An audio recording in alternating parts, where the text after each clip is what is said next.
I still haven't come up with an intro. Oh God. every week I'm like, oh, okay. Like at the beginning of every week, I'm like, you should probably think of an intro. You should probably set up your memberships. And I just always forget. Welcome everyone. We're probably live now. This is On Just Restart. This is a Nintendo podcast we do usually Sunday nights at 9 p.m. Eastern Time. And guess what? Brand is back. He's not dead. I'm back. Yeah, he's here. I didn't die. He's here. Yeah, he's always narrowly avoiding death, but he is here, alive and well. I made sure to link his video from what's the name of that music video you made like 7 months ago? Let's see. Habitamaro. Heavy. It's like a. Is it Japanese? I mean. You don't remember the name of your song?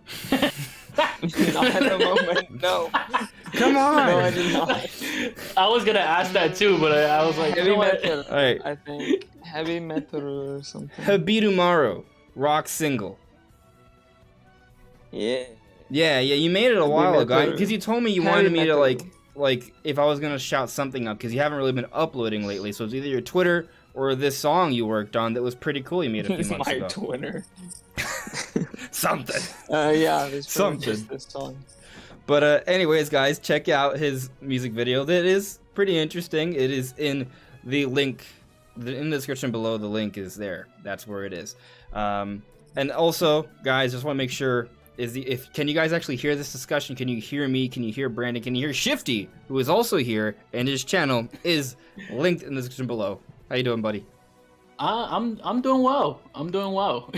It's been playing a lot of Pokemon and Halo. That's kind of just been my my last week or so. Nice. Halo's fun. I need to play Halo. We were just talking about before we went live. I probably should download it. I thought I needed a Game Pass. I don't. Yeah. And I was thinking, I was thinking about getting Game Pass to play Halo. But if I don't even need Game Pass to at least do the multiplayer, but I'm interested. I'll get to it probably. Okay. But in the meanwhile, what I have been playing is Pokemon. I haven't been blazing through it or blitzing through it. I have 8 badges though, but I still need to do everything else. It's fun. I'm enjoying. I've been nuzlocking it, so it's been harder.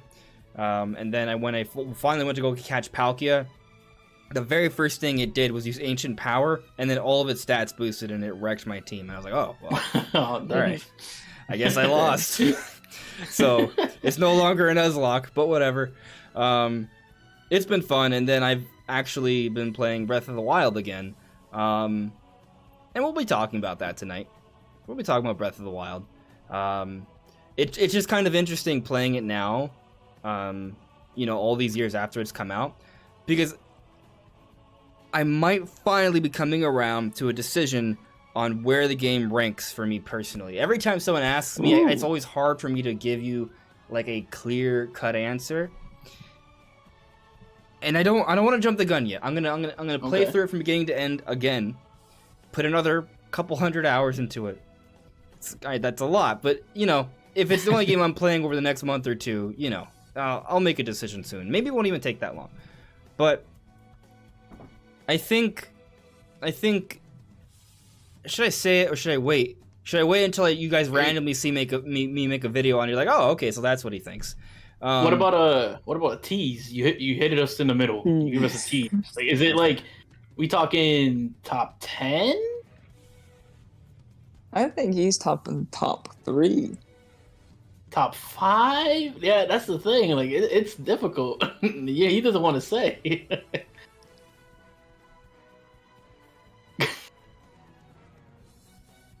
He's thinking. I don't know yet. I'm not sure. And maybe I just mean top 1 Zelda. I didn't mean top ever. Or maybe I just mean top Switch game. Or maybe I mean just top game that starts with breath. That narrows it down, yeah. Top something. It's the point I'm getting at here. Actually, our audio should be working. I'm always somewhat nervous whenever something changes. No one seems to be complaining about it in the chat. And I will get to you, chat. I will be greeting you guys. I will be getting to questions, but just let me know if everything's sounding okay.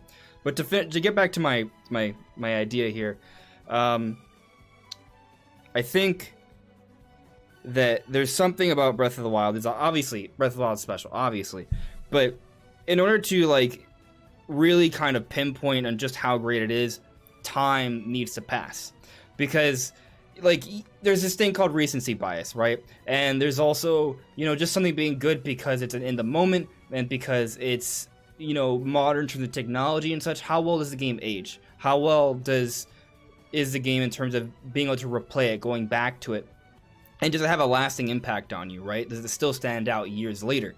Like, for example, Ocarina of Time, which for many is the GOAT, the greatest game of all time, it has aged relatively well. For an N64 game, it's about as graceful as you can expect, right? And people go back to it. People still enjoy it. People still really like it a lot. And it sort of stood the test of time to an extent for a lot of people. But Breath of the Wild, it has just recently come out by comparison. But now we're approaching the 5-year anniversary this March, so we're starting to get past like that initial time, right? Like there are more games coming out now that are perhaps more modern, more advanced and such, and different things like that. And going back to it now, I'm playing the game, and not only am I sort of feeling and experiencing things that I just don't think modern games really quite even do still. Like there's like just like the way the sounds are done and just like how the game appeals to that adventurous nature that most people tend to have, especially like playing like adventure games. And like there's just a lot of things that are kind of also hitting that nostalgia sort of sensor. So I'm vibing with it, going back to it again. And oftentimes when I play through a game the second time, it's not nearly as good. So I'm not going to say what top it is, and it may not even be a top, but playing through it again, I think, is going to be the ultimate test to see just how good this game really is. And when I say good, I mean great. Like, where does it rank in terms of the pantheon of gaming greats ever? So, I think obviously it's good. It's obviously a really good game. Oh, yeah. But playing through it now, what I'm starting to experience, it's pretty special. It's like kind of holding up. It was something I thought that I couldn't fully enjoy from beginning to end again. But I might be able to do that. So stay tuned. I think it's gonna be pretty good. Yeah. Right. Yeah.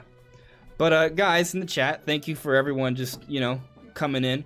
We're gonna be talking about the Game Awards. And this is a Nintendo podcast, so obviously we're going to be talking about Nintendo stuff related to the Game Awards. It's not just going to be potential announcements. We can get into potential victories of nominations. We can discuss that for a little bit. And we are going to talk about announcements. That's probably going to be the big focus of the discussion. We'll see how things go. So, you know, you guys probably know basically what my predictions are already. I will expand upon them a little bit more. There have been some things that have surfaced that do impact my opinions a little bit, so I'll talk about that. But, you know, you guys haven't had a really good opportunity to hear what Brandon thinks or what Shifty thinks, so they're going to be sharing their thoughts here as well, and we'll be sort of bouncing ideas off, and then also checking with you guys what you guys have to think in the chat as well. So, you know, it's gonna be a good discussion. We're just days away. Game Awards is this Thursday, December 9th. And there are certainly going to be some things that will be worth discussing afterwards. So I think it's gonna be good. But how are you guys doing? I'm doing well. I just don't know necessarily what to expect, I guess you could say, for the Game Awards. Because it's very possible we'll go into it expecting something Nintendo related and we just get nothing. Like, that is a very real possibility. But at the same time, we have clearly seen them do reveals there before. Like, it's not unheard of. Every year there's something. Yeah, like... Maybe it's not what we want, but there's at least a couple things every year. Right, yeah. I would be surprised if there was absolutely nothing. Yeah. Yeah, I mean, we've had something every year. There's always been something. If it's not a Smash reveal, it's at least like a third-party announcement of some sort. Like, there's every year there's a couple things. Yeah, like, I mean, last year we got Sephiroth. I believe we had DLC for Marvel Ultimate Alliance. And the year before that, I'm trying to remember, because 2020 was a weird one, which was last year. And then 2019, it's all kind of a blur. Yeah. 2019. It's weird. Like, I don't even typically think about the Game Awards until it's like close. Like, I tend to forget about it. Yes. Yeah. And then I always feel like I just watched the Game Awards. There's a weird feeling. Yeah. I'll tell you. I never think about it until then, though. I'll tell you things that have happened. It's hard for me to remember the specific order off the top of my head, but Joker from Smash Brothers, Sephiroth from Smash Brothers, No More Heroes 3, Bayonetta 3, Breath of the Wild multiple times, including the Champions Ballad DLC. Marvel Ultimate Alliance 3, and then the DLC for Marvel Ultimate Alliance 3. So those are some relatively big things right there. So, you know, there's gonna be more. What that will be, you know, we'll see. We're gonna be talking about that tonight. But yeah, there's gonna be stuff. I guess the range as to like what the quality is of what we're expecting is like the big question here, because you can mention like you know, we've had Breath of the Wild, but we've also just got DLC at one point. So I think it's the range is very large. Like, we don't know if it's gonna be like a big thing or just another little. Yeah. Well, the thing is, Smash project. DLC is always hype. Like, even though it's DLC, it's Smash DLC, so it's always been a big deal. Whatever character it is, like a single Smash DLC reveal, Nintendo's like, yeah, we get this, we get it. We'll have the conversation going in our direction. There's going to be that hype. There's going to be that excitement. Right. So, you know, that's interesting. But also, what's interesting is that now Smash is done. Nintendo doesn't have that to rely on anymore. It's no longer, oh, well, we'll just reveal the next DLC character. There are no more DLC characters. We just got the final update. Like, that's it. Smash is done. I'm sure there may be like very small patches or maintenance things, but that they're pretty much done working on this game. So it's got to be something else. Something else is gonna carry the Game Awards hype torch moving forward. What's it gonna be? Some people may argue nothing. I don't think so. I think there's gonna be something. It may not be the same thing every year. I think there's always a possibility of that, but I don't like in kind of what you're saying. Like, we usually do get something, whether it's small or big, and I don't know, because it's very easy for me to just point to anything that's releasing in 2022 and say like, yeah, that could happen. You know, like it's very easy for me to say that. It's also easy for anyone to say like maybe something Metroid related, because Metroid Dread's nominated for Game of the Year. So I just don't know how far ahead do they plan that sort of thing, if they are willing to change their marketing strategies to basically adhere to the fact that the game got nominated. Yeah, I don't. That's a good point. That's a good point. I'm gonna get to that point, and then we'll get to the chat. So I think in terms of the timing of things, and I don't know for a fact, this is just kind of what I think.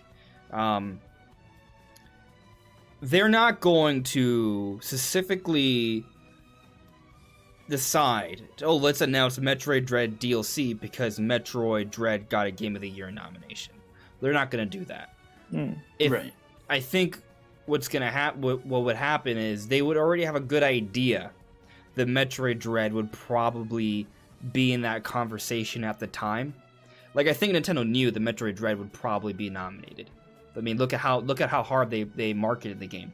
They were marketing this game since E3. They knew that Metroid Dread was probably going to be the most talked about Nintendo game for the Game Awards community, right?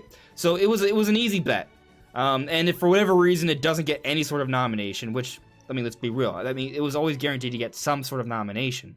And there is some politics there. Like, I think, I think we all agree that the Game Awards, like, there's very clearly a wink and a handshake behind the scenes in terms of what will get some discussion there, right? Cyberpunk 2077, that shouldn't be there, but it is, right? So there's an element of that. So I think when companies that have a good track record of putting out high profile games, there's already a bit of an understanding that in some shape or form their game will see some mention somewhere at the Game Awards. Maybe it won't be Game of the Year like they hope, but it'll have some sort of mention, and that's when they can also have those discussions in terms of what can we show off, right?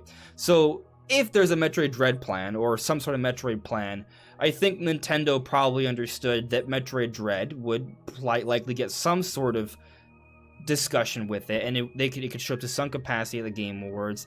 And in part, maybe even, let's say Metroid Dread didn't perform as well as it did, I think still, that little wink, that handshake behind the curtains, like that would have guaranteed it something there, if that's Nintendo's plan. Like, we're using Metroid Dread as an example, it could be something else, right?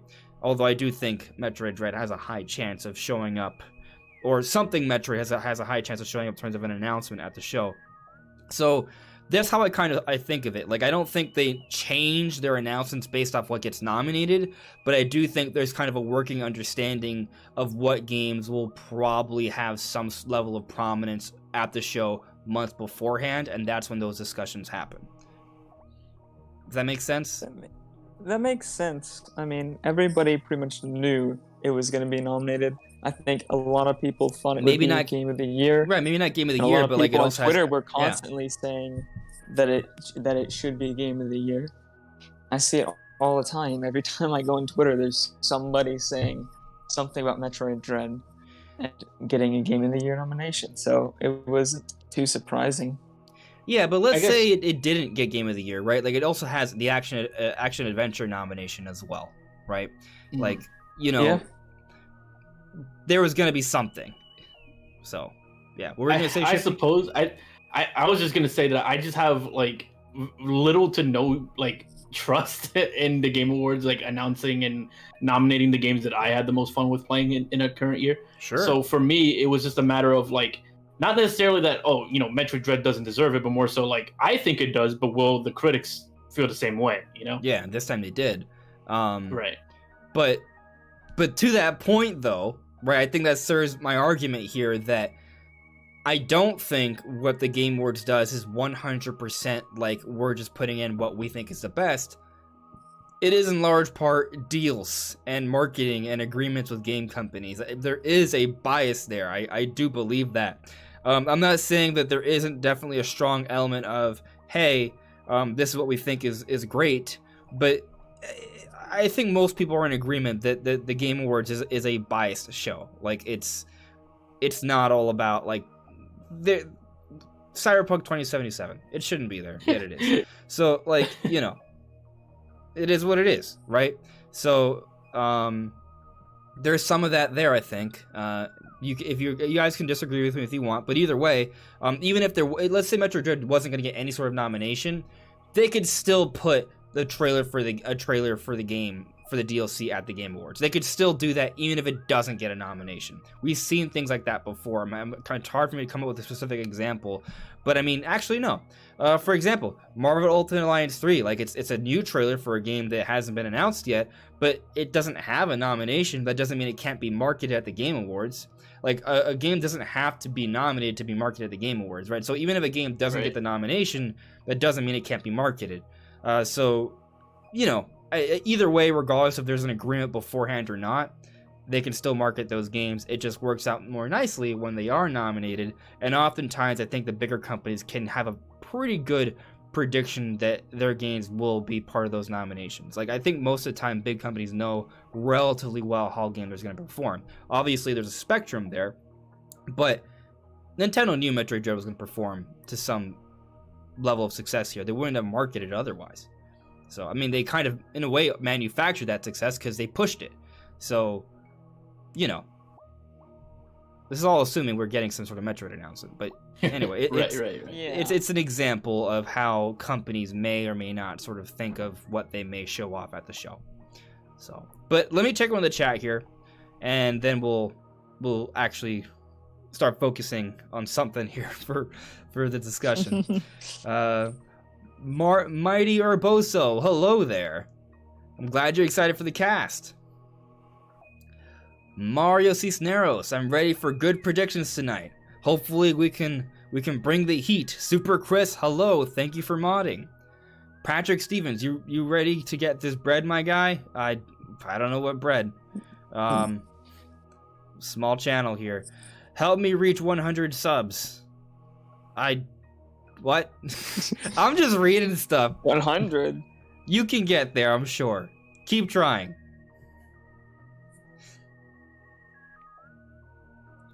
Logan LeBlanc, I'm doing well. Thank you for asking.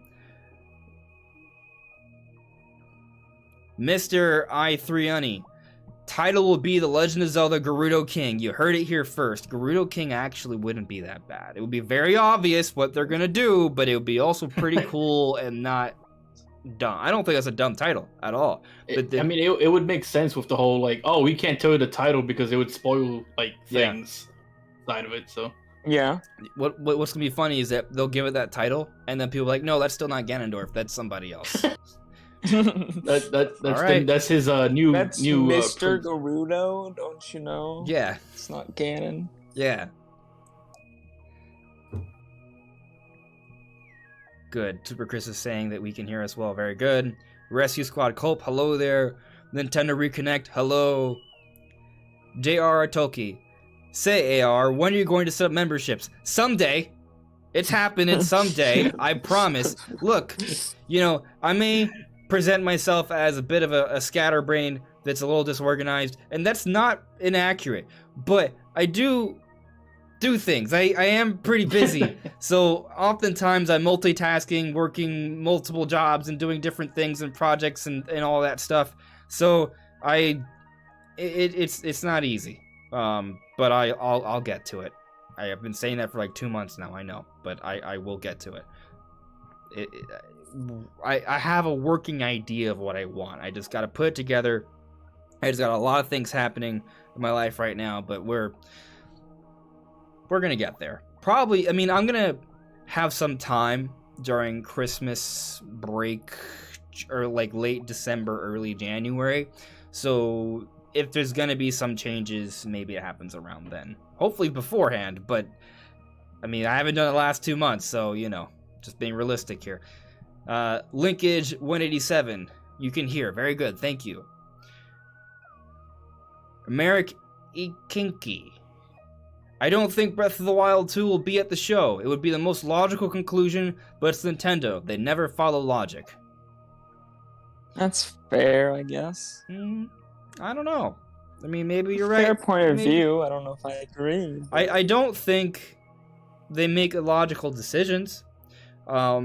I do think, however, there are times that a gaming company will do something that the public doesn't agree with, but that doesn't mean there wasn't reasoning behind it. No. Yeah. They just also don't do the obvious thing normally. Yeah. Or what we view as the obvious thing anyways. Right. Yeah, perspective is key here. Do they need to market Breath of the Wild 2? No. Maybe they think they should focus more on Metroid. Maybe they think having Metroid get a focus at the Game Awards makes more sense, and maybe for that reason there is no Breath of the Wild 2 at the Game Awards because they just want something else to get the spotlight.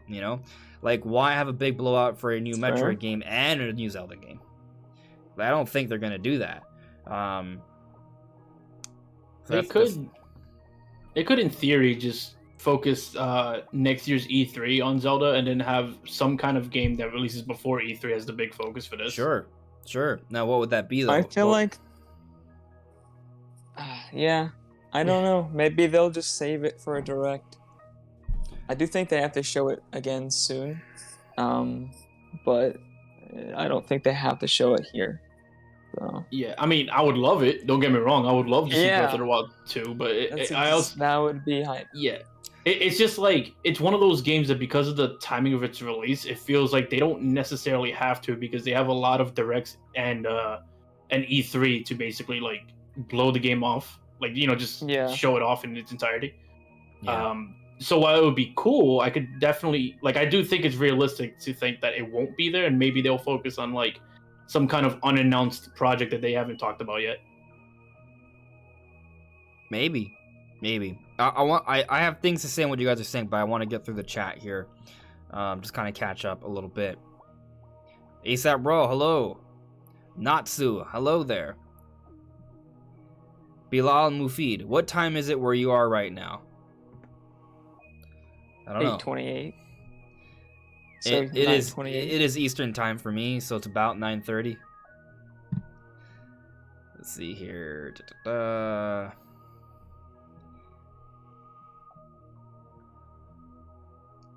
Maybe memberships next week. I don't know. I know you guys keep asking. I will set it up. I promise. Sooner or later.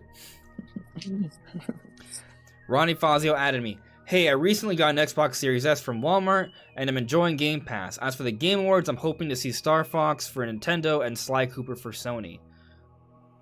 Those are some very well-cultured choices. I think you have great taste. There's some risky predictions, I think. Well, they're hopes. I think those are valid. They're valid hopes. Are they likely? That's a whole other conversation. I don't want to trample on your hopes, but I'll just tell you that seeing both a new Star Fox and a new Sly Cooper would be epic. So it would be. Yeah, I just want a new Jack and Daxter. Like, if there's anything I want from PlayStation at all. Didn't they? That just had an anniversary, right? Yeah. I saw that on Twitter. Yeah. Never played those. I would say they were probably my favorite PlayStation platformer growing up, but that's kind of it. There was a few. I mean, Sly Cooper, Jack and Daxter. Ratchet and Clank is like, we just got a new one of those. They're still around. Ratchet and Clank is like one of my favorite video game series. Gotcha. Paul Dune, congrats on 11K. Thank you. Long time coming, but we are here. We hit the 11K, so I'm pretty happy about it. Let's go. Thanks for following, guys. Let's see. Majora's Mask, help me reach 100, is saying Majora's Mask is a good game, but it does have many flaws because of it's rushed. I don't know if I would say it has many flaws. I think it's like they did what they accomplished with Majora's Mask is kind of a mind-boggling, really, because the game was developed in less than 2 years, maybe closer to a year and a half. I have to double check the dates there, but that's the window, year and a half to 2 years. And they created a game that was very well reviewed, that holds up as a sequel to one of the greatest games ever made. It feels different. It's refreshing. It has it's like I said, it feels very different. But it's still, Zelda at the same time. I will tell you, as a kid, when I saw that the game had 4 dungeons compared to Ocarina of Time's 1, 2, 3, 9, like I was like, what's going on here? And then also Ocarina of Time has 9 dungeons if you count the castle, but then there's also the well and the ice cavern. So it's kind of like, Yeah, I'm not gonna lie. I don't like Majora's Mask's dungeons. It's not even that there's not that many. I just don't even like the ones that are there. I don't know. They're not fun for me. I like them, but I think the world of Majora's Mask is better than that's what stands out. The world and the characters and the side quests. And the side that's what makes it so special. Yeah, definitely. It's a different game. So I got a few super chats here. I'm gonna get through those, and then we'll kind of dive into the beginning parts. We're already in the beginning parts of the discussion, but we'll continue it. So let's see here. Tyler Bakila, thank you very much for the super chat. Breath of the Wild 2 at the Game Awards, please. It makes too much sense. And we're going to be talking about this. Like, I'm about to dive headfirst in this topic because both Shifty and Brandon have been talking about their skepticism on it. We're about to jump into that. And from one perspective, it makes a lot of sense, but then from another, it's not necessary either. So it's kind of like hit or miss, really. But we're gonna be getting to that real soon and focusing entirely on that in a moment. Jesus, I know there's no memberships. I'm sorry. I'm working on it. I know. I know. Hey. Thank you for asking, though. I'm glad We're that you guys hungry have an for these interest in it. memberships. So, like, I'm not upset you guys have an interest in it. I'm actually very happy you guys have an interest in it, and I will set it up, and I just want to do it right once it comes, okay? So, stay We're tuned. keeping you on task. That's a good thing. Yeah, and for the record, if you want to make it easier for me, if you guys have any ideas for emojis, just send it to me on Discord or Twitter. If you actually create something, maybe I could implement that. So, you know, if you guys want to do that, you're free to do it. My DMs in Discord and Twitter are open. And yes, both of those are linked in the description. Paul Dunn, thank you for the super chat. Here's some money. I appreciate it. Thank you. Taker610, also with the super chat. Thank you very much. Breath of the Wild spoiled Link breathing outside. I don't get it. What? Is that the title? Spoiled Link breathing outside. I guess, you know, I'm actually curious what you guys think of the title as well. I mean, I've put out some of my thoughts on that. My recent thinking has been something along the lines of Whispers of the Lost, or like Spirits of the Zonai, something like that. Something tying to the idea of whatever these green swirls are about, which I think is also related to the hand, which I think is also related to the ruins and the voices we see in the trailers. Related to the Zonai. Yes, exactly. What if they just... I don't know why my brain went here, but what if they just kept the naming scheme very similar to Breath of the Wild, but they just changed one little thing to kind of like almost to imply that it's from the same world? Like, let's say instead of Breath of the Wild, they call it like Spirits of the Wild. Something like that, where it's just like it comes off of the same idea, but it's not entirely, you know. Well, I actually kind of agree with that in a way, but also not at the same time. So I saw like I was picking at a speck in the air. Anyway, yeah, I hear you on there. I don't know about having one of the words. But I think like the of the will be there, like Legend of Zelda blank of the blank. Like I think that might be there.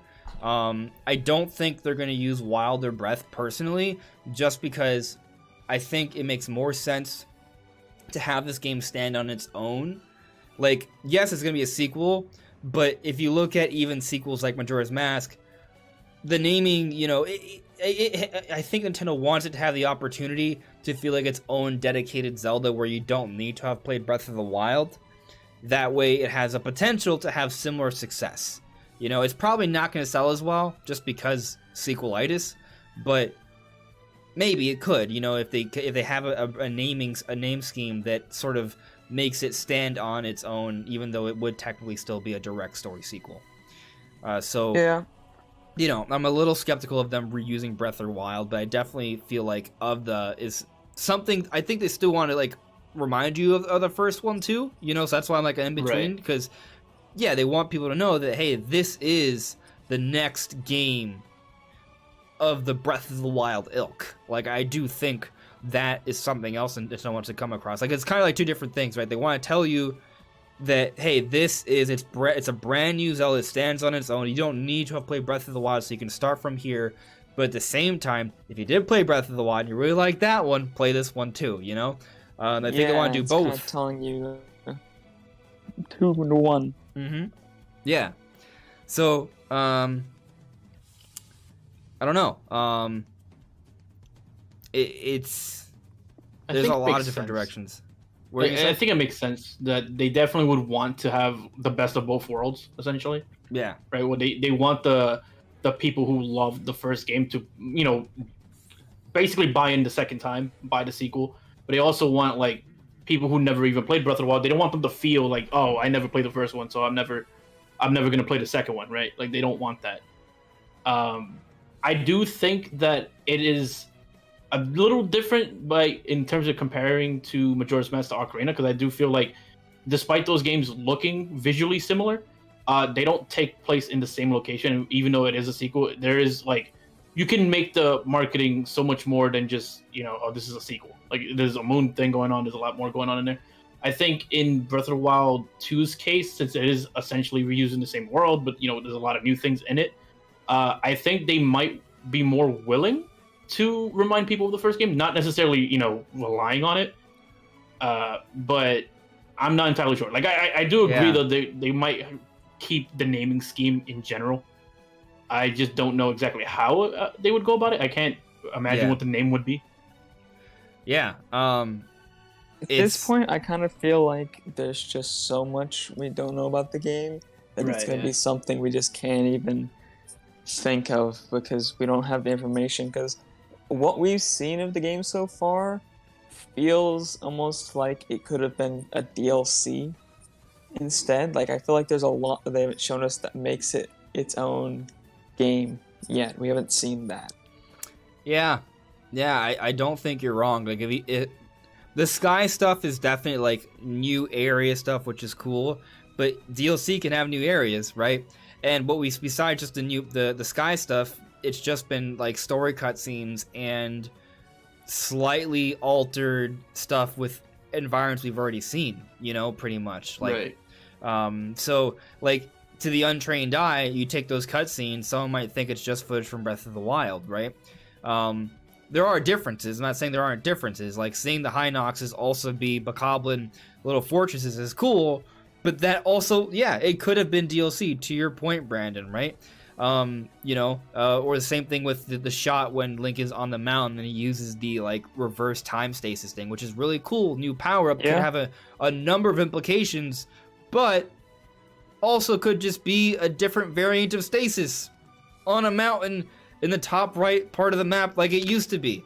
So, they haven't shown us that much yet, at least to make us feel that this is very, very different. And I think that's going to be a little bit of a challenge for the game, because, if the game seems a lot like just a retread of the same environment just with new stuff in it, people might just think that it's an over glorified DLC, right? And then at that point, like, that could impact sales. So, a lot of this comes down to the name choicing and the marketing, and maybe they do want to, like, show off Breath of the Wild 2 in a way that makes it feel really new and interesting to this massive Game Awards audience, right? So, like, it's kind of like with every argument there's two different sides, at least. So, like, you can make the argument Nintendo doesn't need to talk about Breath of the Wild 2. That game's going to market itself. But at the same time, if they want Breath of the Wild 2 to even have a chance at rivaling Breath of the Wild 1 sales, maybe they should just give it as much exposure as it can get, and show it off in the best way possible. So, two different sort of, like, sides of the discussion there, right? So it's tough. But let me see. Did I kind of catch up with the chat here? A little bit. So, yeah, well, where do you guys want to go from? Let's tackle the... I mean, I want to talk about the name stuff more, but then there's also the whole, like, is a game going to even be at the show? So, which one should we, like, really dive into first? We've touched on both, but which one do you want to, like, focus on first here? The likelihood of this game being at the show, or the name of Breath of the Wild 2, which may or may not be announced at the show? I guess maybe we should talk about the likelihood. I think they go hand in hand. Yeah. So, I mean, tell me what you guys think, because I think most people who've been watching me kind of know what I think already, but what do you guys think? Right. How do you guys feel about the likelihood of Breath of the Wild 2 showing up at the Game Awards?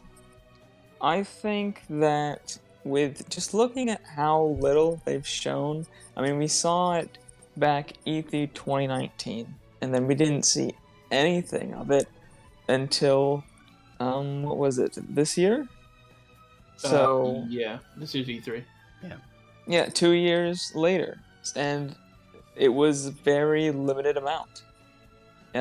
You could say it might have even been less than the first trailer. So they're really not showing it a lot. So I'm not sure that they want to show it in a smaller event that's not theirs. I feel like maybe they want to show it in an event where it's theirs and they can put more time into it. But then again, they have been showing shorter clips, so maybe a short clip at the Game Awards could be good. See, it's just like I just played devil's advocate myself. I don't. Who knows? I feel like it's kind of difficult to say because and I've said it before when I've been on this podcast, like talking about Breath of the Wild 2, but the game needs to wow just mostly casuals in terms of, you know, making it very obvious that this is not the same game as the first game, right? And making it like get that wow factor back, because the wow factor from seeing Breath of the Wild for the first time was seeing how big and expansive the world is, how the game looks, what the mechanics are, everything like that. We don't have that anymore. Like we already know these things, right? When it comes to the sequel, so there needs to be a massive boom in like new information for this game to kind of make people believe that it is more than just an expansion. It is more than just a remix of the same game. And going into the idea of like whether or not this will show up at the Game Awards, I feel like it just really, really depends on how hard they want to just blast us with all that information. Because I would imagine that they're not just doing, you know, just Breath of the Wild 1 again.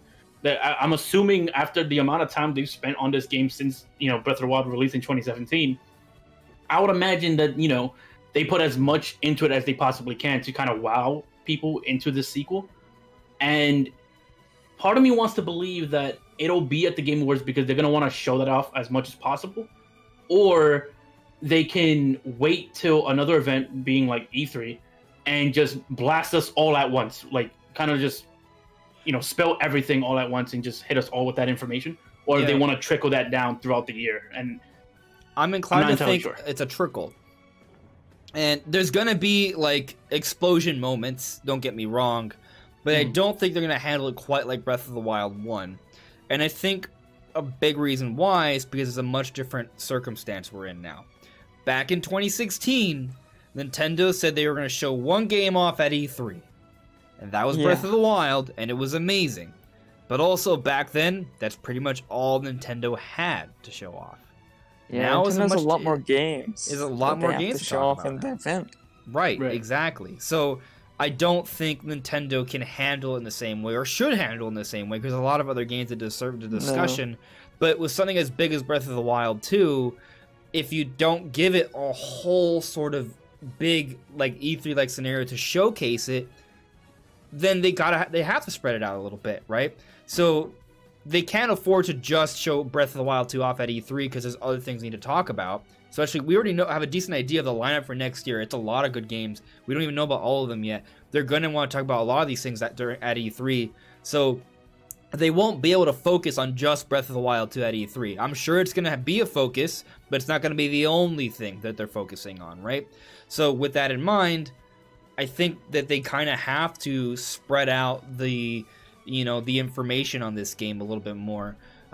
So there's going to be more than one event, multiple. And even with Breath of the Wild, there were multiple showings of the game, but the big sort of blowout was E3, right?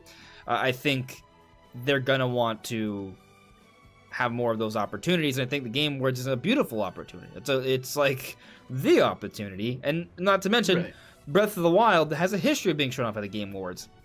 How many times has Breath of the Wild shown up at the Game Awards? I want to say 3 times. Because there's this one year where they showed off, there was this one year where they showed off, I think it was 2014, if I'm not mistaken. Yeah, 2014. Game Awards 2014, where it was Eiji Aonuma and Shigeru Miyamoto sitting down in a room playing the game on the Wii U gamepad, and they had it up on a monitor. And the game was still early on at that time, but that's what they showed off. And then there was 2016, where they showed off kind of like the Zonai Ruins a little bit, actually, because it was in the Faron Woods. They showed off that footage a few months before the release of the game. And then 2017, a year after the game came out, they showed off the Champions Ballad DLC, and of course Breath of the Wild got Game of the Year. So, 3 times Breath of the Wild was shown off at the Game Awards with new content to reveal for it. So, and then they stopped because, Breath of the Wild was done. And then what came after was Smash Brothers. And how many times did we see Smash Brothers at the Game Awards? At least twice. At least twice Smash has had a presence at the Game Awards. So, I think now that Smash is done and they're going to it's been either Smash or Breath of the Wild basically almost every single year for the last 5 or 6 years.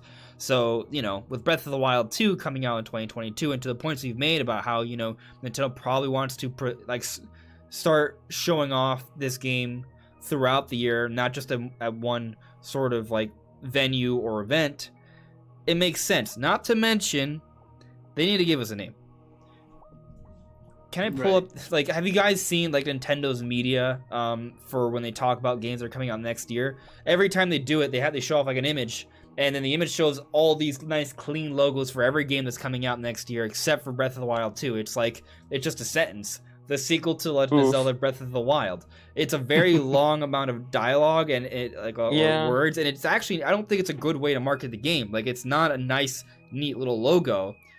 If you want to talk about this game and hype it up, I think you need a logo. There's a reason logos are a thing, because it's something that we can identify, right, and talk more about it. So I think the sooner Nintendo actually reveals this, I think it's a good idea. And the Game Awards, which is going to have such a large amount of eyes on it, going into 2022, we know Breath of the Wild 2 is slated for 2022 at some point in the year. I'm assuming late in the year, but at some point, I think this is a good time to start sort of showing that off.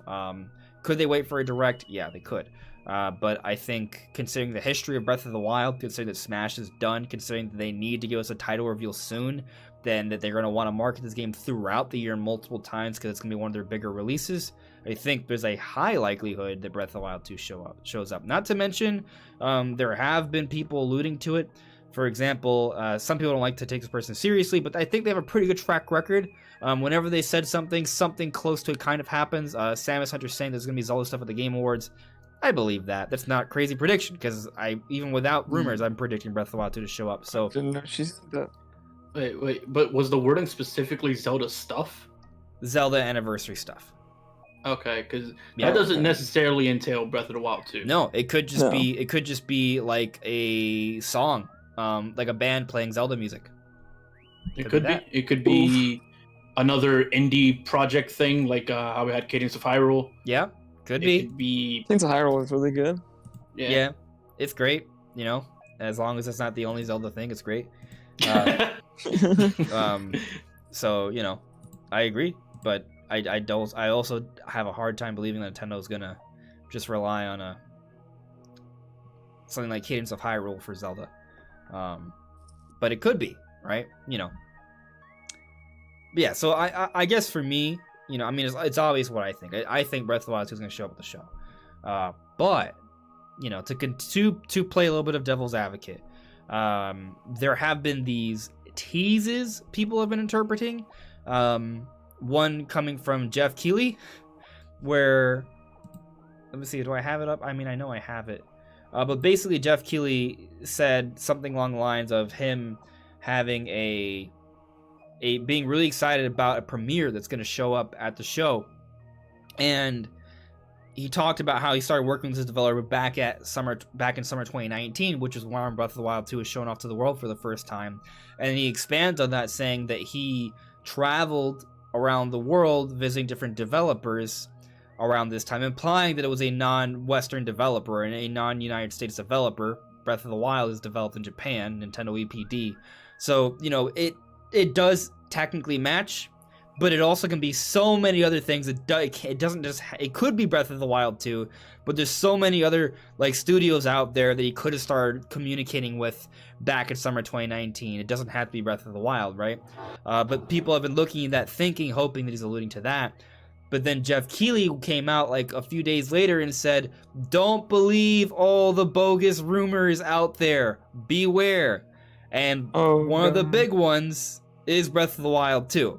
So, not saying he was referring specifically to Breath of the Wild 2, but when you consider that and how much people have been talking about Breath of the Wild 2, it's one of the more popular, speculations for what's going to show up at the show. He might be trying to,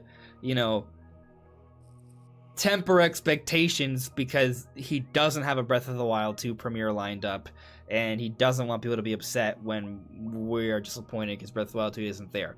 He didn't specify that Breath of the Wild 2 wouldn't be there, so we don't know, right? He also may want to surprise us. We don't know, but just saying, he put that out there. So it doesn't. I don't know. It's hard to say. But then people also saw that Reggie is going to be at the show presenting something, and when Jeff Keighley, because Reggie's track record is just impeccable. amazing, right? But Jeff Keighley announced that Reggie's gonna be a presenter, and then Reggie retweeted that saying it's gonna be legendary. And people saw legendary, were thinking, oh, legendary, legend, the Legend of Zelda, Breath of the Wild 2, right? Oh. But first of that is the biggest reach.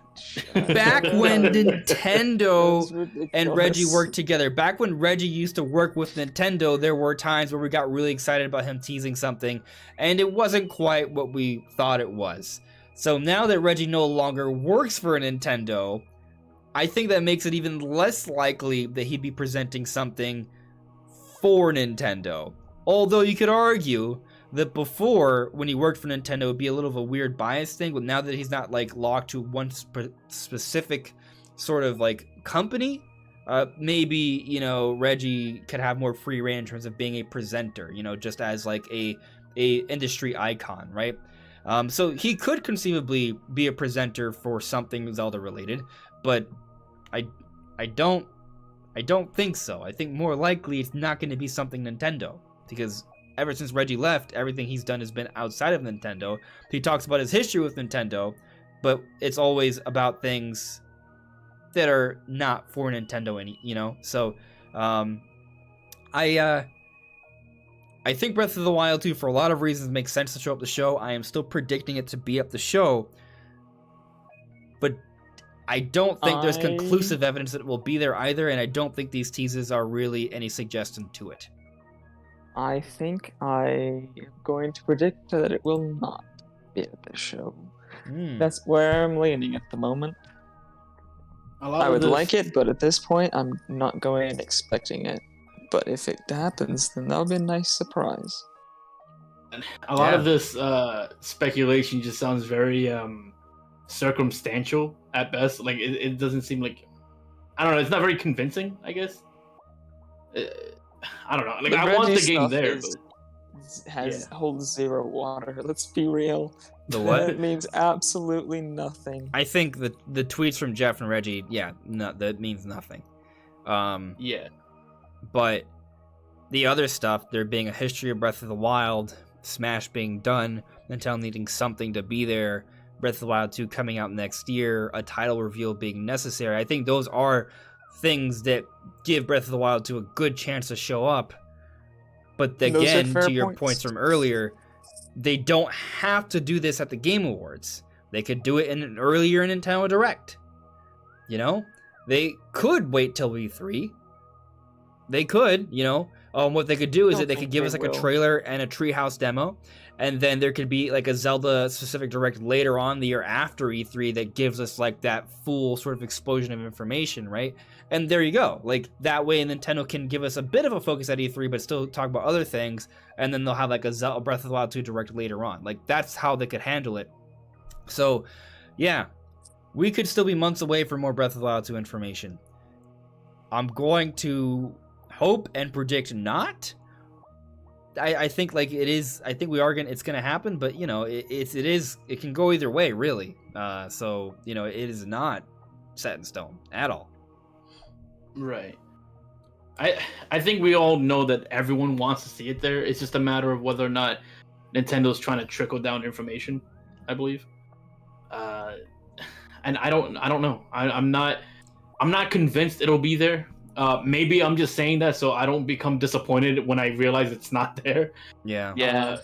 But it'd be great. And you know what? If we do see it and there's a title drop and everything, I'll be excited. But hell yeah. It's just hard for me to say with complete confidence if I think it's gonna be there, and I just don't. Part of me wants to also believe that they'll take that time to focus on another game that's releasing before E3. Wouldn't necessarily have that much attention on it. Yeah. Maybe Xenoblade Chronicles 3. You know, that's been rumored from credible people. Yeah, we talked about Metroid earlier too. Yeah. So. My only problem with I know I'm the one that suggested it, but I think one reason why maybe Xenoblade Chronicles 3 wouldn't show up is because it's a JRPG, and JRPGs in general aren't really too popular at the Game Awards. I've seen a lot of JRPGs get the shaft at the Game Awards. So, you know, although you can maybe, for that reason, they should have a big premiere of a cool JRPG, because then that could get more people acquainted to the idea or concept of Xenoblade Chronicles 3. Thus, you know, maybe it'll have a larger audience, and then when it finally does release, it can, you know, really pick up some steam in terms of sales. So, I don't know if the relation between whether it would be nominated and if it would be shown is really relevant, because they showed like Marvel Ultimate Alliance, and that's not exactly like Game of the Year material, you know? Well, yes, but what I'm saying is that JRPGs in general, not saying they win Game of the Year, I just mean like, I'm just talking about like in general, they just don't get that much attention, because the Game Awards is a very Western-centric audience, and a lot of those people don't necessarily like JRPGs. That's true. So, you know, I think Xenoblade Chronicles 3 would be very fitting for the Game Awards. You know, I look at the Game Awards as a very core-centric sort of show, and I think Xenoblade Chronicles 3 would be very fitting for that. But, you know, I'm just saying, I don't know if they'll feel that way. But, like, then again, we've gone things like Bayonetta 3 and No More Heroes 3, which aren't JRPGs, but, like, I would say in terms of just, like, straight-up popularity, you know, like Xenoblade Chronicles 3 should be like in a similar level there. So, if not greater, it's comparable. Is my point. It's possible, but there's a lot of possibilities. Heck, they could finally show off Donkey Kong. You know, that could be pretty cool, for sure. But before we start talking about like other like games that can maybe show up, let's circle back to this name possibility. So let's assume Breath of the Wild 2 is at the Game Awards, even though it may not be, right? If it's shown off, do you guys think it's likely that there will be a title reveal? Yes, because it's going to be something short but impactful, and I feel like the best thing would just be a title reveal. They don't have enough time to really show off something complex that's interesting about the game. So I think that they would show off something that's just a short but insanely cool thing that differentiates it. Because they said that the title kind of gives away something very big about the game. And so that's a way to hint at what's the difference between this game and Breath of the Wild in a really short presentation.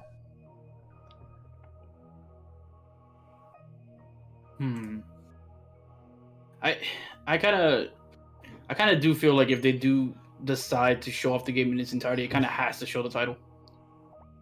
I think they've only gone away with not saying the title because they haven't shown technically all that much of the game. But if they're gonna give us like a big blowout, like gameplay and like a whole introduction of what's to come, I do think the title has to come with it. Yeah. I think the next time we see Breath of the Wild 2, there will be a title reveal. No question, like for sure, there's going to be a title reveal the next time we see Breath of the Wild 2. The only real question here in my mind is, when is the next time we see Breath of the Wild 2? I think the Game Awards is a strong candidate, but it's not the only candidate for the next time we see it. I mean, I already talked about earlier why I think it makes sense. Is like they need to give us a name because they need to have something to like a market there. Like they kind of need to do that. And with the third trailer, if assuming it's a trailer we get, they can do that. And maybe what they do with the third trailer, it's like a little different, right? Maybe the third trailer, it's a situation where it's not even quite. I mean, I would love to get more gameplay. There's so many different ways they can handle it. But it could be something short, and it could even have something like where maybe they show Gandalf talk, you know? If they have voice acting. Dude, that'd be epic. Like, just confirm that Gandalf has a voice in the game, and give us a title, you know? Something crazy like that. I think it would be nice to show us more of how this game will be different. You know? Like, what if, like, what they do is they just show they show gameplay, right, of Link fighting like a crazy new boss in an epic dungeon. It just looks amazing. And then the game cuts, maybe it's a very, very, very short montage, and then it ends with like Ganondorf talking, and then there's a title. Like, you know, so that can be all done in 60 seconds. So yeah, like, I mean, I would be so happy. You're really setting my expectations here, and not like it. I gotta bring my. Can't handle this. What if it doesn't show up? are you gonna come for me? Yeah, I might have to. I don't know if it's happening, guys. I'm just saying. It's just speculation. We don't know, so keep your expectations in check. But you know, on that note of it maybe not happening, let's transition a bit. Beyond Breath of the Wild 2, you know, what else do you sort of expect for the show? I think maybe we should investigate a different 3, a Splatoon 3, because I feel like we haven't seen that in a while.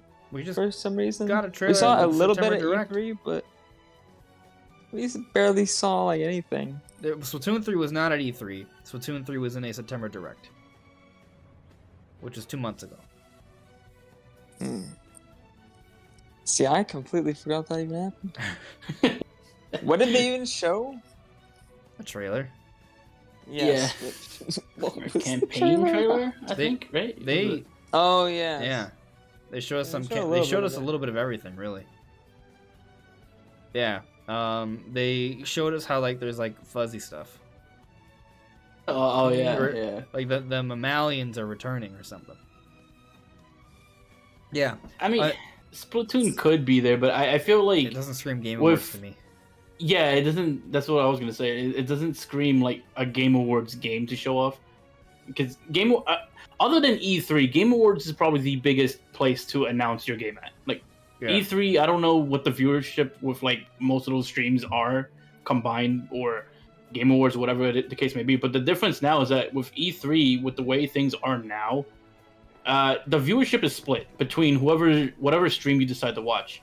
With the Game Awards, that's all one big event. So technically, you can argue that Game Awards is even bigger, because the viewership is all meeting in one place, in one event. It isn't, you know, Nintendo has their own award show, then Sony has their own. It's nothing like that, right? It's an opportunity to get people who don't normally look at Nintendo to look at Nintendo. Right, exactly. So, my mind, when I think of Splatoon, I think of Splatoon as like a early 2022 direct kind of game you show off. Like that's what I think of. Maybe.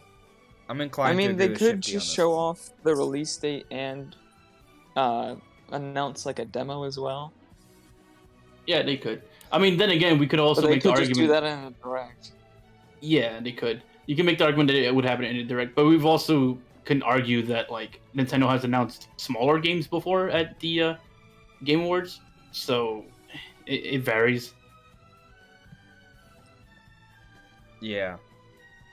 I think that Splatoon 3 is unlikely. Just because, well, first of all, like, this is something to be discussed here. The Game Awards is not a Nintendo Direct, right? It's not an E3. It's not like we're gonna get like 7 or 8 different like cool Nintendo games shown off at this show. That's not gonna happen. So you know, we're gonna get 1 or 2 things directly from Nintendo, and then anything else that's like coming to Switch is like a third-party thing. You know, like conceivably we could see like maybe another update for Monster Hunter Rise, or maybe an update on Mario Rabbids Sparks of Hope. That one really cool thing that could maybe show up is that long-rumored Resident Evil game that's coming to Switch and PC that was supposed to be part of like a leak. So, you know, that's a possibility. Yeah, I could see. Honestly, like, there's a lot of games that Nintendo has released in 2022 that could be there. I want to say any game that is scheduled earlier in the year is pretty much a safe bet. I don't know if there's any game that comes to mind right now that's already out that they could show off DLC for. Probably Metroid Dread, if anything. But then again, now that I think about it, in the situations where they've shown off DLC, no, not DLC. What was it? I think it was when they showed the Bayonetta ports, the Bayonetta 1 and 2 ports for the Switch. I think they technically didn't really announce that during the Game Awards. That was technically like a pre-show for the Game Awards. I guess that still kind of counts. So that could also happen where we could just see like maybe a Xenoblade X port suddenly just arrive out of nowhere and it's like a pre-show thing. That could be where they talk about Splatoon. Maybe, yeah. Like I could see that being like the place to do it. Yeah. Yeah. Those are definitely possibilities. Do you guys have like a specific prediction though for the Game Awards? Like, is there something that you guys are like feeling like this is gonna be it, or was Splatoon 3 like your thing, Brandon? Or was it No, just... I'm not like super confident in Splatoon 3. I just wanted to bring it up. Yeah. Honestly, I have a really hard time with like narrowing it down to one thing because I feel like there's so many options. Yeah, because before we could say like, oh, Breath of the Wild could easily be there because we've seen it, there multiple times. Same thing with Smash DLC; they were like the two safe bets. And I mean, I guess technically you can argue that Breath of the Wild 2 is that safe bet, but I guess maybe Breath of the Wild 2 it's difficult because I feel like all the safe bets are not there anymore. Like that's just what it feels like at the moment. Yeah. So, I'll just go over my predictions. My prediction is a Breath of the Wild 2 announcement of some sort. Maybe some Zelda music. I do think something Metroid will be also at the show. And I think some third-party stuff. Right. Maybe Mario Rabbids Sparks of Hope. Maybe Monster Hunter Rise. We could probably see Triangle Strategy as well. That's another thing that can maybe show up, right? Yeah. Not all of those. I feel like one that or will two wait though. for direct. Right. Yeah. Triangle could see- Strategy hasn't really been pushed a lot. Yeah. And then again, this is also the same stage when Nintendo decided to show off like DLC for Marvel's Ultimate Alliance. Like Right. True. like Yeah. like what they decide to show varies greatly from what we expect. So it's still possible. I can also see like if they decide to show finally the Prime trilogy or maybe a remake of Metroid Prime 1 or whatever the case may be. I could see that happening in the the pre-show. I don't know. I feel like that's a main show announcement. That's Yeah. a big. That's a big one. Maybe. I mean, maybe if it's the remake, maybe I can see that. Yeah. Yeah, Well, I the don't remake- think Prime like- Trilogy is happening. Not in one package anymore, because I think the remake is happening. I kind of hope Right. that that's true. I just really want Prime 1, but in the best scenario, so a remake would be great. Yeah. And then 2 and 3 were just kind of bonuses for me. I just really want to play 1 again. Yeah. Well, so my belief is that a Metroid Prime remaster is coming out sometime next year. Now, where it gets a little sort of complicated is that I also think there's a good chance Metroid Dread gets DLC. One of those things maybe doesn't happen. So, Okay. like, I don't know, like, can we really have a year where we get both Metroid Dread DLC and a Metroid Prime remaster? And when I say a remaster, I mean, like, more along the lines of a remake, because it's been worked on for a few years. Like, maybe both can happen, but it might just be one or the other. And it's kind of tricky, right? Because I believe the sources, like, there's multiple sources on this Metroid Prime remaster. Emily Rogers, for example. So, I kind of believe there's something to that. But, on the other hand, Metroid Dread DLC, there's no leaker out there saying DLC that I know of. But it just makes sense for there to be DLC, because if you look at pretty much every single Nintendo published game that is not a remake or remaster, it gets DLC. It's not always paid DLC, but there's always some form of extra content added to the game. Can you guys think of a Nintendo published title that has not gotten new content after its release. Hang on, let me look at my Switch library. Go ahead. From a first-party perspective, I don't think so. Because when you said it doesn't have to be paid DLC, my mind immediately lost the game I was thinking of. Like Mario Odyssey. I mean, yeah. But yeah. it has Comes free to mind DLC. instantly. Yeah, Luigi's Balloon Yeah. World, which can offer you hours of additional gameplay. So that's like but it wasn't paid, right? So that's one of the big exceptions. Super Mario Party didn't get paid DLC either, but they did add like a whole like online segment like a year or two later. Like it took a long time, but they did add new content to the game. Right. So I mean, there you could look at those as like perhaps examples of how they may handle Dread DLC. Maybe they do Dread DLC, but it's like 2 years from now, right? Like I don't think that though, because I don't think Dread was going to be treated similarly to Super Mario Party or Mario Odyssey. Like those are bigger things. But you look at games like Xenoblade Chronicles 2. It had a DLC campaign. Fire Emblem Three Houses, DLC campaign. Luigi's Mansion 3, DLC campaign. ARMS had DLC. Splatoon, obviously, lives off DLC. Like, Breath of the Wild, DLC. One game that didn't get DLC is Astral Chain, but, it's not like a straight up first party Nintendo thing. It's Platinum Games sort of developed it. So there's that, you could argue that. But yeah, I think there's a good chance simply based off how most games are treated on Switch that are made by Nintendo. But there isn't like evidence confirming that it's in the works. So, tough to say, right? Either way though, whether it's I do think some sort of Metroid content, the timing would be ideal to reveal it at the Game Awards. Now, it kind of goes back to sort of like talking about expectations, right? Like how many things should we expect reasonably for Nintendo to show off, right? I think a DLC for Metroid Dread and a Breath of the Wild 2 teaser isn't too much, but it's on the high end.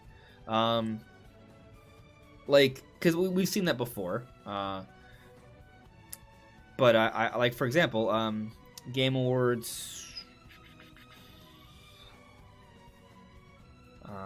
Game Awards 2017. Yeah, Breath of the Wild DLC and Bayonetta 3, right? Like that was a good year. That was a good year. Like, so this I would say would be less than that, because I would say the DLC for Breath of the Wild 2, Breath of the Wild 1, sorry, is comparable to a Breath of the Wild 2 trailer, in terms of like importance. Or you could flip it, like Breath of the Wild 2, I keep saying 2. Breath of the Wild DLC, you could compare it to Dread DLC, because I think it would be more significant. And then a Breath of the Wild 2 trailer, because it's Breath of the Wild, it's a bigger deal, but it would be the third trailer for that game, while Bayonetta 3 was the first trailer of it, and it was the only thing we had for years. So, and there were other things beyond that at that show for Nintendo. But I think it's possible that something like that could happen. But let's say it isn't Metroid Dread DLC, and it's instead an announcement for the Metroid Prime Remaster. I would say a Metroid Prime Remaster is a bigger deal than Dread DLC, because it's an announcement of a whole other game, right? Versus just DLC for an already existing game. And at that point, if they're going to announce the Metroid Prime Remaster at the Game Awards, maybe they don't also announce, or don't also give us a Breath of the Wild 2 trailer, right? Like, I think it kind of depends on what they want to show off. You know what I mean? Like if it's Dread DLC, then I could see Nintendo having something else. But if it's Metroid Prime Remaster announcement, then maybe not. Right. Yeah. It depends on the size of the announcement. Yeah. Like if they do decide to show up with, say, Breath of the Wild 2, like I don't expect to see anything else from Nintendo. Like I don't expect to see the Switch logo pop up from a trailer or anything like that. I wanted what I'm curious about is what exactly that DLC would entail, because it doesn't necessarily mean that we'll get like a campaign content either, right? Because we've seen pre-updates for things like Mario Odyssey where it's just like a small little mini game. Yeah, I'm seeing some people in the chat bring up a few options. Kirby Star Allies got free like costumes and stuff and characters. Like they Right. continued to add characters, but it wasn't paid. The Yoshi Game Dome, Nintendo Prime. Hey, how you doing, buddy? That. Did I get anything? I didn't play it, so Yeah. I'm not sure. I don't think it did. So that Um, might be a good one right there. Yeah, I don't think so. Yeah. Hmm. So there are a few, right? So it's not out of the question. And then again, Astral Chain, as some of you guys are bringing up. So also You could also argue that because, like you mentioned earlier, that Astro Chain is a little different because it's not, it's developed by Platinum. It's a little right. different. Well, in the case of Metroid Dread, it's similar, where it's not really fully developed by Nintendo. I mean, partially, like they got help, but yeah, like Nintendo people worked with Mercury Steam on this project. Right. But yeah, Mercury Steam is a Spanish developer, so maybe it's not quite an Astral Chain situation, but it's kind of like a middle ground, yeah, like you can argue, like it's arguable, right? I would say. Yeah. Also, Nintendo Prime provided super chat. Thank you very much, buddy. Nintendo Prime says, "Rar." Thanks, man. Yeah, I so mean, there is some precedent. I think the point that is the main point. There is some precedent for there to be a Nintendo title to not get DLC, but at the same time, most Nintendo titles do get some type of DLC. Now it's not always paid though, right? So if it's not a paid DLC thing, then maybe it's not even worth showing off at the Game Awards. Like maybe it's just like an extra difficulty they add, right before E3 next year, and that it's a cool little thing to keep people playing the game. That'll come back to it, but it won't. It's not gonna be a paid thing, and it wouldn't get in the way of, say, for example, Metroid Prime Remastered that comes out say around September or October next year, which could then conceivably be announced at this show instead if there isn't Dread DLC to announce. Nothing substantial, at least. I'm gonna predict that there will be Metroid Prime Remaster remake. That's what I think. If it's one of the two, I'm not saying it's gonna be there. I'm just saying if it has to be one of the two, I would say they're gonna show Prime. Yeah, I'm curious about what Metroid Dread DLC could look like if it's not campaign content. Well, if it's not campaign content, I don't think it's paid DLC. I think it's just like a new difficulty or maybe a challenge mode. I was thinking like a challenge mode, essentially. Mm-hmm. Maybe like a gauntlet, maybe like a boss rush mode, or right? It puts you in a room. Maybe that room changes to what they basically just recycle both the room and the bosses. But it would be really cool if it's like a changing environment and you put those bosses in there. Although for some of them it's very scripted, so it probably would have to be the same rooms, and you just sort of warp to each room you fought those bosses, but you do it in sequential order or randomized order, and you just do that and you see how far you can go without dying. I mean, I would appreciate it. That'd be fun, and it wouldn't require that much effort if you're just giving us the bosses. You just splice them out of where they are and put them in a some sort of gauntlet thing. Right. Now, what would be the reward though for beating it? I don't even know. I want to say You could run around with the Omega Cannon. I think it would have to be something that affects You would. like the speed run community in a big way. I think would be the coolest thing, because that's kind of one of the big things about the game is just the way you can go about it. Yeah, I've theorized. Well, we talked about it last week with Cameron from Gamer Classic was on last week, and we talked about maybe like a Zero Suit Samus segment being added. So like there's the Federation ship that flies in at the beginning of Metroid Dread. There's actually some signs of it still being around in the game, and if you look at the top part of the map, there's like a whole vacancy. So what if the DLC was focused on exploring just a whole other area, right? Like maybe just imagine it, how there's like 6 or 7 worlds in Metroid Dread, just add another world. But it's optional. But you go there and it's challenging, and maybe you throw in another Emmy environment in there so we can get more Emmy gameplay. But maybe they sort of add a cool mechanic where you have to go into zero suit mode sometimes for stealth elements, kind of like what they did for Metroid Zero Mission back on Game Boy Advance. And if you beat that area, guess what? You can use zero suit in certain areas for the rest of the game, and that can impact combat, stealth, and speedrunning. And then also give us a higher difficulty. Yeah, I could see the difficulty. I could see them adding like a mode specifically for speedrunners, because I think that's something that some Metroidvanias have done before. I don't remember if Metroid has done it before. I don't really remember off the top of my head, but I can see them adding like difficulty has been a thing before, like not just normal and hard. There has been that third difficulty, which is usually something you have to unlock. I have heard a lot of people suggest like a randomizer. I don't know if that's something that's been done a lot in like official games. I don't know how that would impact Metroid Dread if you just randomized power-ups. I mean, it'd be fun if they managed to figure out how to make it work. If it works, works, sure. I just don't know how it works. Cause like if it's truly randomized, right? Like I'm sure some things would be almost impossible for some people. Most people. And I do think like a quality of life update for the game, a free update obviously, would just be something that like allows you to put a timer on screen so that you can see how well you're doing throughout your speedrun without having to wait for the end. Something specifically for speedrunners. Yeah, and I forget which games did it, but there was a game where if you had it on speedrun mode, it basically just automatically skipped the cutscenes whenever you would go into like certain rooms or whatnot.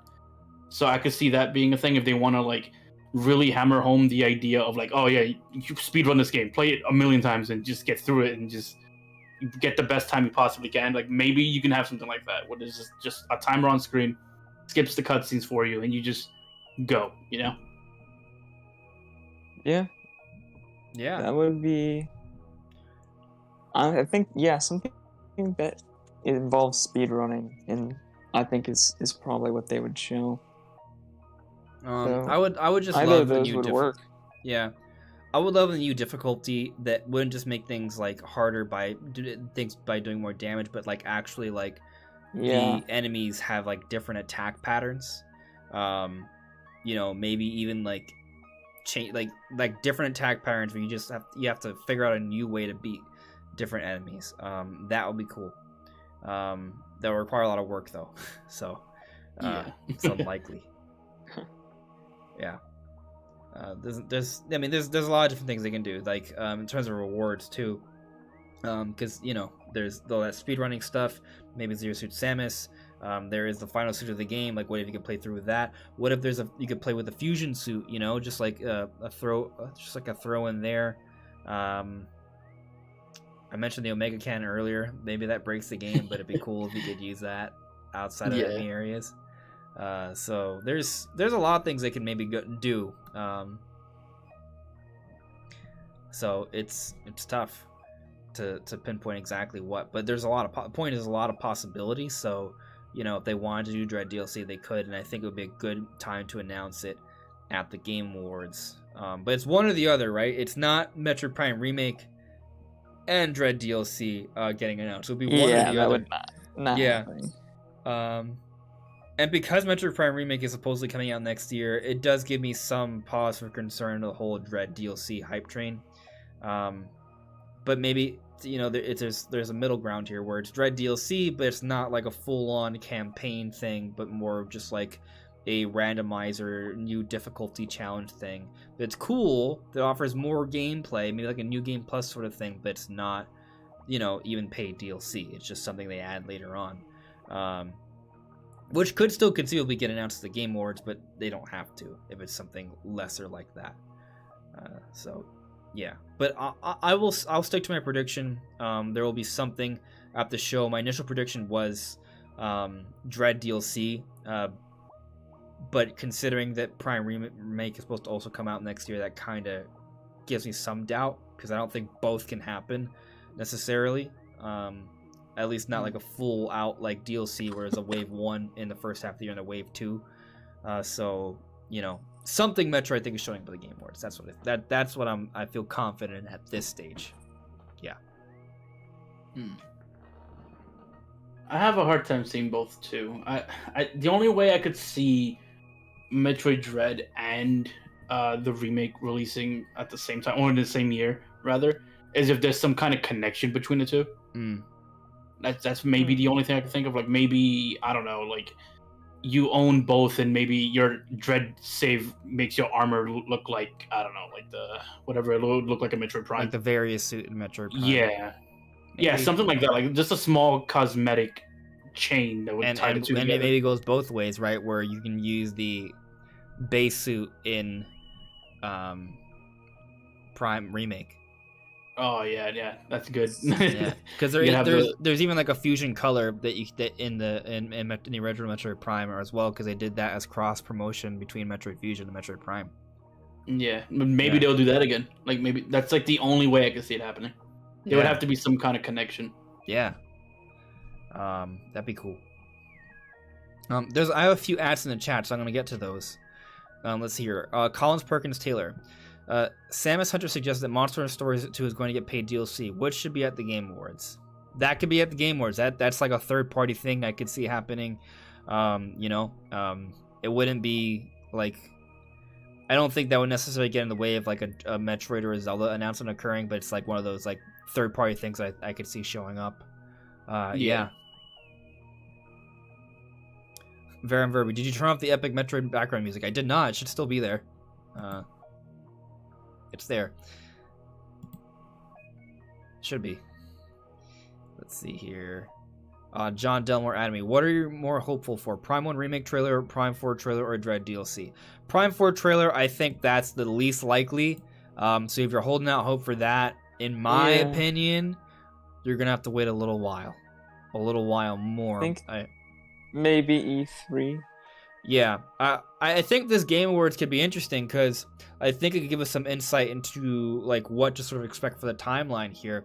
So if we get Dread DLC, then, conceivably this Metroid Prime remake, either one, is not happening, or two, it could take longer, But if we see the Metroid Prime remake now, I think that's indicative that if there is Dread DLC, it's not going to be super, super substantial, like we'll be paid, and maybe we still get it, but it will be, just kind of like a free update somewhere down next year. And then Metroid Prime 4 is something that's going to come afterwards. So that if there's like priority here, like if Dread DLC is real, that first, then Prime Remake, then Prime 4 in terms of when Nintendo will sort of show those things off. I have a hard time believing Nintendo's going to show off Prime 4 if we have this Prime Remake on the way. I think the Prime Remake in and of itself will be sort of a tease for Prime 4, because the idea behind this remake is that Retro Studios have put together like an actual build of this sort of like Prime thing to show Nintendo, and that's what sort of gave them the green light to do Metroid Prime 4. But then also supposedly when they saw that demo, they're like, hey, push this into a full-on actual remaster of Metroid Prime. So, if the technology for this remaster is what inspired Nintendo to give Prime back to Nintendo, then this sort of build is probably being, been expanded upon, the concept of it for Prime 4, and then whatever we see of this Prime Roan remaster could give us some insight in terms of what some sort of changes we could see in Prime 4. So, it's going to look really good. It's going to be cool. I'm sure there's going to be some cool quality of updates, maybe some gameplay changes or inclusions that can make things really interesting. Maybe they add a melee attack. I don't know. So there's a number of things we can maybe see. So when we see it, I think it's going to be cool. But because of it, I think we're going to have to wait a little bit longer before we see Prime 4. Yeah, I agree. I don't think we're going to see Prime 4 anytime soon. Part of me believes that the reason why we're getting some kind of remake or remaster is because they're basically trying to give us something before. Considering how long it's been since Metroid Prime. Just considering how long it's been, I think Metroid Dread was just coming at the time where it was ready, right? It was ready. They were ready to release it, and they released it, and it's great. It's an amazing game. But I think the purpose of Metroid Remaster or Metroid Prime Remaster is basically just to help us, hey, we know you've been waiting for Metroid Prime for years now, and we've restarted and all that. So here's something else to kind of like tide you over until we're ready to show you Metroid Prime 4. I think that's like the purpose behind it.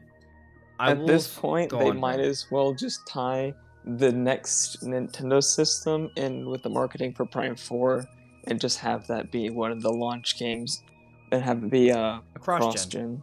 Yeah, I think you're probably right. At this point. Now, if we look at how Nintendo handles Zelda, there tends to be a remaster right before a big release of a game. So Skyward Sword came out this year, Breath of the Wild 2 is coming out next year. Twilight Princess HD came out 2016, Breath of the Wild came out 2017. So, you know, maybe the Metroid Prime remaster coming out next year, the year after is when we see Prime 4. Like, I've been predicting Prime 4 as a holiday 2023 title.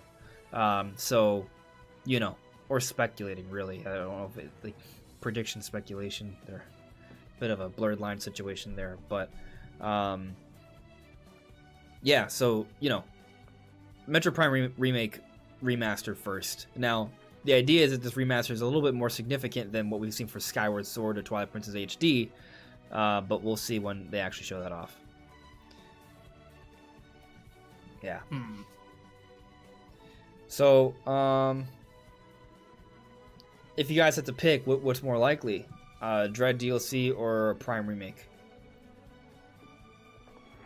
I think I already stated that I thought Prime remake would happen, and I have not changed my mind. You've not changed your mind, but what do you think, Shifty? I want to say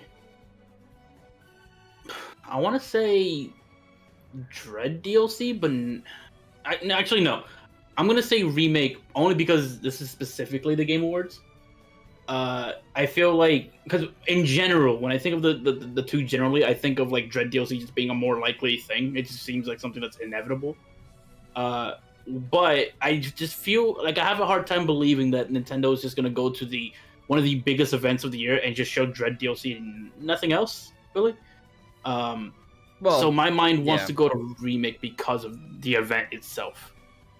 Yeah.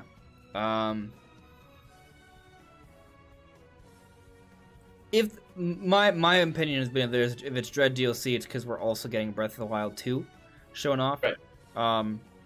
You know, but if it's not Breath of the Wild 2, then I think Dread DLC is not enough either.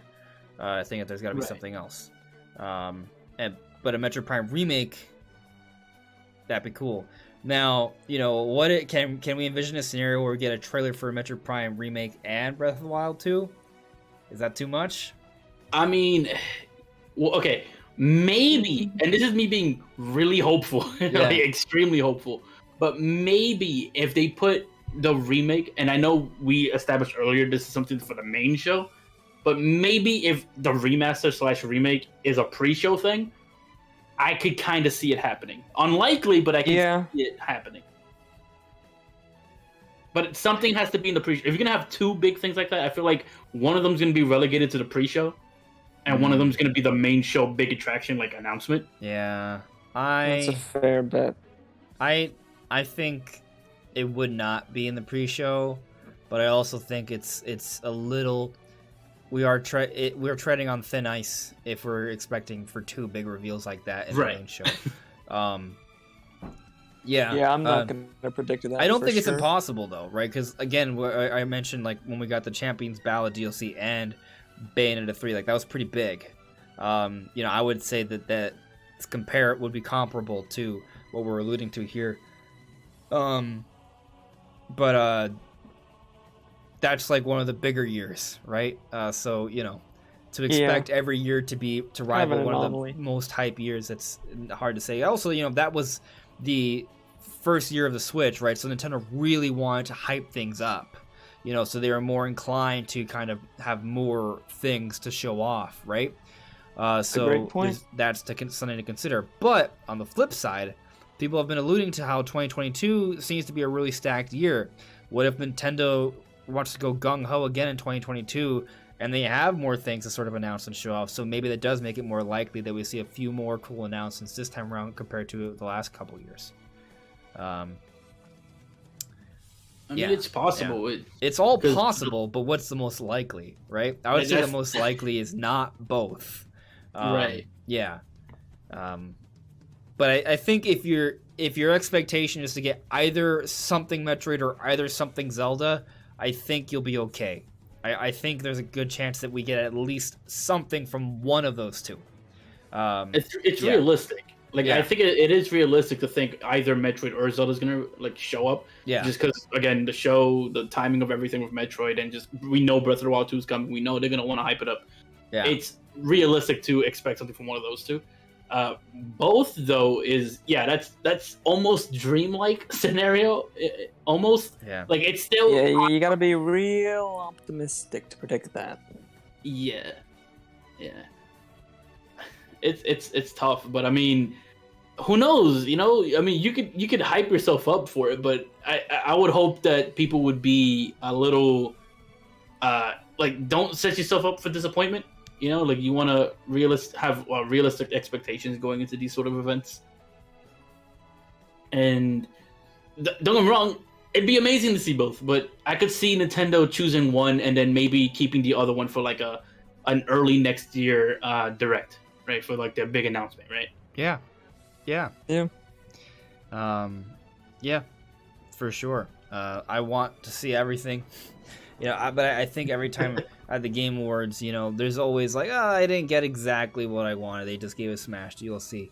But, the Smash DLC is pretty hyped. There's going to be something to replace that level of excitement, that sort of high-tier sort of title. And I think the problem is that Metroid definitely isn't on the same level of popularity as Smash Brothers. So that's kind of one of those things where, while I think something Metroid is really likely, I think Nintendo needs something closer to Zelda to actually be at the Game Awards. So I guess... I think a Prime remake would be good enough, to be honest. And maybe something else small to go with it, but I think a Prime remake could headline. I think we're getting something Metroid and something Zelda at the show. Yeah. I don't know if it's like a full-length trailer for Breath of the Wild 2 and a full-length Metroid Prime remake trailer, but I think we're getting something for both. Something about Zelda we haven't talked about is, would we see the release date? I'm inclined to say that we'll have to wait till E3. I think they could just reaffirm 2022, or they, I think if they show it, they just reaffirm 2022. Yeah. Maybe they say late 2022, holiday 2022. Yeah. So they may clarify a little bit more. Yeah, they could do that. They might want to get pre-orders going when they have the name revealed. Yeah. If the name is revealed, I think there's a good chance. So maybe they would want to show off the release date. That if we get like a teaser here, we don't see the game again until E3. Yeah. Like I actually we'll see it either here or in a direct, not both. Yeah. I agree with that. Yep. I think we just see it one more time before next year's E3. And they can specify the release timing a little bit more. They don't have to. They could just say 2022, and we'll just have to surmise that it's hopefully like late 2022 by the time E3 comes around. Yeah. So I think that makes sense. But let me ask you guys this question: if you had to pick between something Zelda and something Metroid, which one do you pick? Now, Brandon, I know you said you predicted Metroid Prime remake, so I guess you're saying Metroid's more likely than Zelda. But I want to stress that. Do you mean in terms of what I think I want, or no, what's more likely? Happen? What's more likely? Like if there's only one, which one is more likely? Okay. I mean, you kind of already predicted earlier Metroid Prime remake, and then you also said that you think that would be big enough, even if, like, I was suggesting. Well, I said it'd be big enough. I don't know if I said I predicted it. Okay. I predicted that if there was a Metroid announcement, that it would be that. I didn't predict that it would be there. Okay. I'm gonna jump in and say I think Zelda's more likely. That's gonna be what I think. I can't decide because I'm too biased. Yeah. Like, I like Metroid, but it's not even close to the level that I love Zelda. So of course I want that. So I'm too biased to make up my mind. I just think Nintendo needs something to fill the Smash void, and I don't think Metroid is ready to do that by itself. No, it's not. I mean, we enjoy the game as much as I'm sure a lot of us do Metroid Dread's here. My game of the year. Right. Yeah. And it's it's definitely just not to that level, I guess, in terms of like the public reception. Right. But I want to say Zelda mostly because I feel like we've had a lot of situations where we've had people being pretty sure something would, some kind of game announcement would happen at a specific time, and it just doesn't really happen. Sometimes we get something close to it, but most often we don't quite get. Betting on Metroid is not a great track record there, so that's fair. It's that, and the fact that like when it comes to comparing Zelda and Metroid in this particular like instance, we're comparing a game we know exists versus a game we've heard of might exist. Very true. Very true. Yeah. Yeah. I want to say Zelda is the more likely. That's fair. Yeah, I think I just think both are gonna be there, right? Like if I have to pick, I think Zelda makes more sense just because Nintendo needs something to replace the Smash void, and before Smash it was Breath of the Wild, so there you go. But with Metroid Dread being a Game of the Year nomination, with the amount of marketing Nintendo's put behind Metroid Dread, and with what I believe is their plan with a Metroid Prime remake next year and Prime 4 afterwards, I definitely think they want to use this as an opportunity to push it as well. So my opinion has always been both. Now, what from both? Hard to say, but something from both. But I'm gonna say no, because I think that it's one or the other is gonna headline the Game Awards, and the other one will headline a direct, like an early year direct. Sure. I don't think they'll both be in there. I think they'll separate the two. And something they could do, right? I'm kind of revising my predictions based off what you're saying. Like it's not, I don't know. But let's say it's this, right? So let's say Breath of the Wild 2 shows up, right? But then they also Metroid Dread is going to get some mention because of the Game of the Year nominations and such. They may not even need to announce anything else, so that alone is enough. But maybe what they do is they announce like the free update, right? So they give us that DLC, but it's not a paid DLC. And then to your point, in an earlier direct, they announced the Metroid Prime remake, and it's similar to how Nintendo handled Xenoblade Chronicles Definitive Edition. Well, that's like one of the big things to show off at the end of a direct, and it comes out a few months later. Yeah, I think that sounds good. It makes sense. It's still optimistic, but I think it sounds good. Yeah. I could also see it being the opposite, where if they show Prime at the Game Awards and they save Zelda for a direct.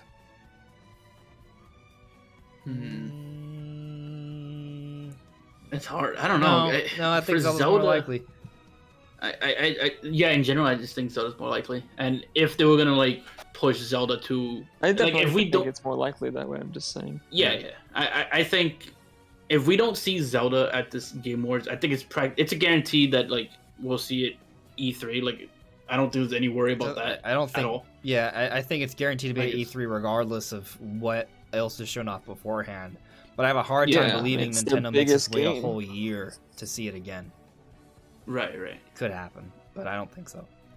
Right. Yeah. I think it just depends on like how much, because you mentioned before, they have to focus on other games other than Breath of the Wild.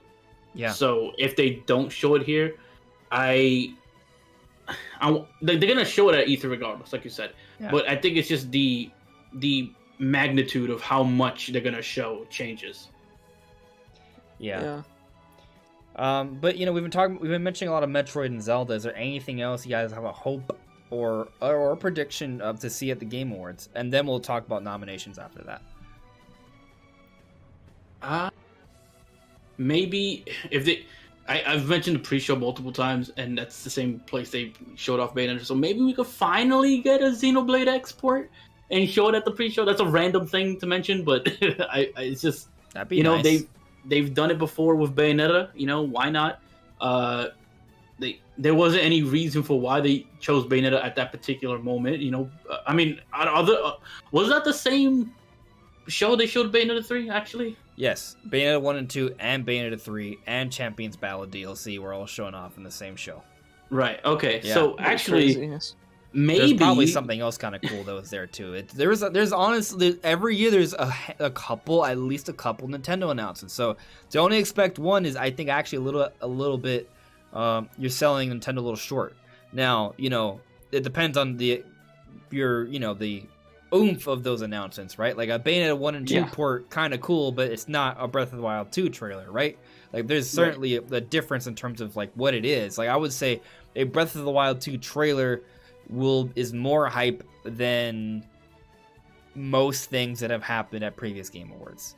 Right. All Smash characters are pretty big, but Yeah.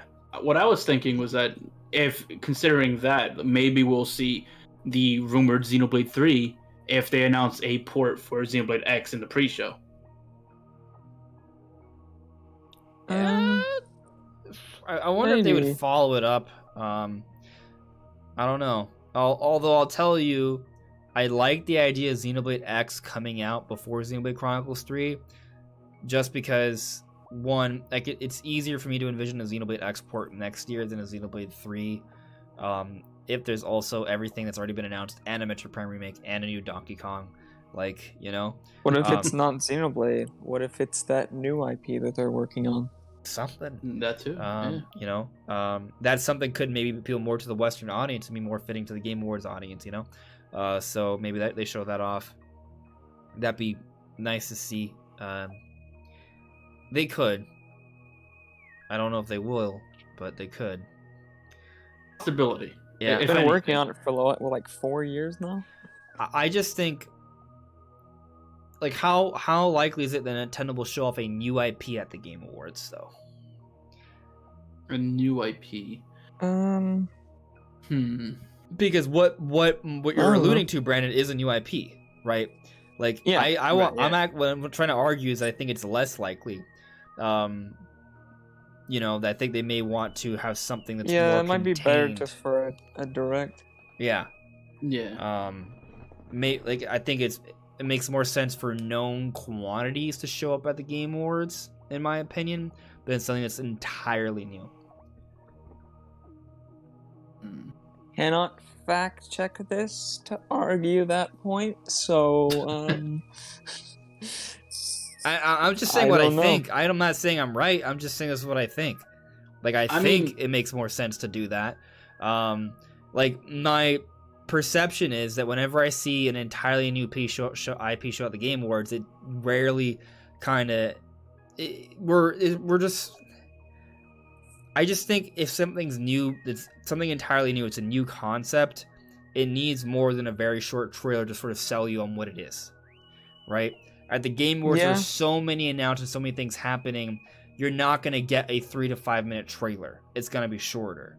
I think it's things that we kind of already have an idea of what they are tend to be more successful. Like something they did do for when they announced No More Heroes 3, or not announced, but show more of it off. There was a trailer, but then it was actually a clipped up trailer. The extended version was released online. Which I think goes to serve my point, though, that trailers are sort of shortened, and maybe they could do that where they have a trailer and say, hey, there's a more extended version of this trailer that you could check out later. But I also don't think that is the best way to market a game. But that's just in my opinion, because I feel like a lot of people just see the one trailer and maybe we'll see the extended trailer. I'm fairly certain I remember certain new IPs being shown off. They do it. They do it. I just don't know if Nintendo will do it. And I also, and what I'm trying to argue though is that when they have shown off new IPs, it hasn't been great. But this is all purely anecdotal though, right? I don't have evidence to support more this. Attention. Say it again. Maybe they want to give Microsoft's game more attention. Sure. It's a new IP. They need to. I guess if it's a new IP, large audience. What they have to do is that it needs to be something that really stands out.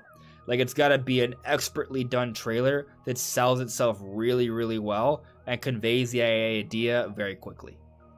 If they can do that, if it's a concept that can manage that really well, then it can happen.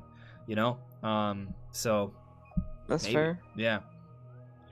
Are you guys ready to move on to talk about like how we think the nominations could shake out for Nintendo stuff and then we'll do some final questions and then we'll call it a night? Sure. Yeah. Is there anything else you guys want to talk about in terms of predictions, or you think we're kind of there? No, not really.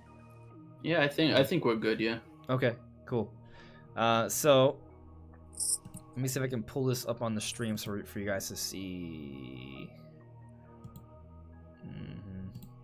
A second here. There we go. All right. So let me know if you guys can see me interacting with this on the stream. So I guess we'll just go with the big one. Game of the year. Does Metroid Dread win Game of the Year, or is it one of these others? Deathloop, It Takes Two, Psychonauts 2, Ratchet & Clank Rift Apart, Resident Evil Village. Okay, well, I guess part of the question is, like, is there any other game here that you guys have played that you feel is comparable? So, I haven't had a chance to play Ratchet & Clank, or Psychonauts, or It Takes Two, or Deathloop.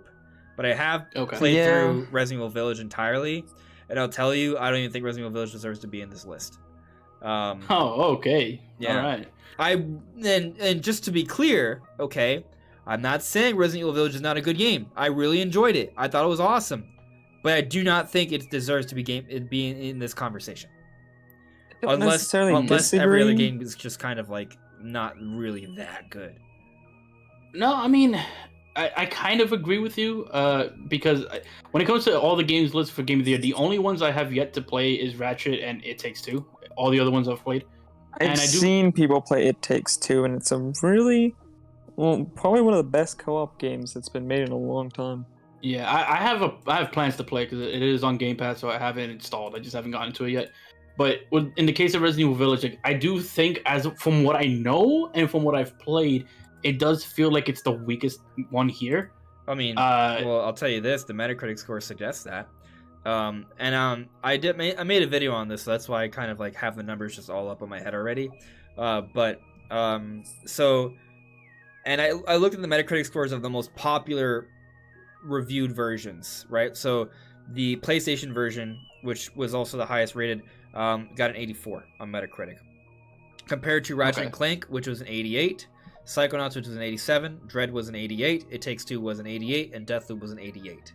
So it's not too much lower, but definitely lower. It's lower. Now, something else I think is worth noting, though, is that both Psychonauts 2 and It Takes Two didn't have that many critical reviews. Like, they were both somewhere between like 50 and like 67, while the other four had over 100, right? So like, I think when we're talking about sample sizes, the bigger the sample size, that speaks more to the score of the game, right? Not to say that those two games aren't really good, but I think it also is suggestive of their popularity, and I do think that impacts their ability to win Game of the Year.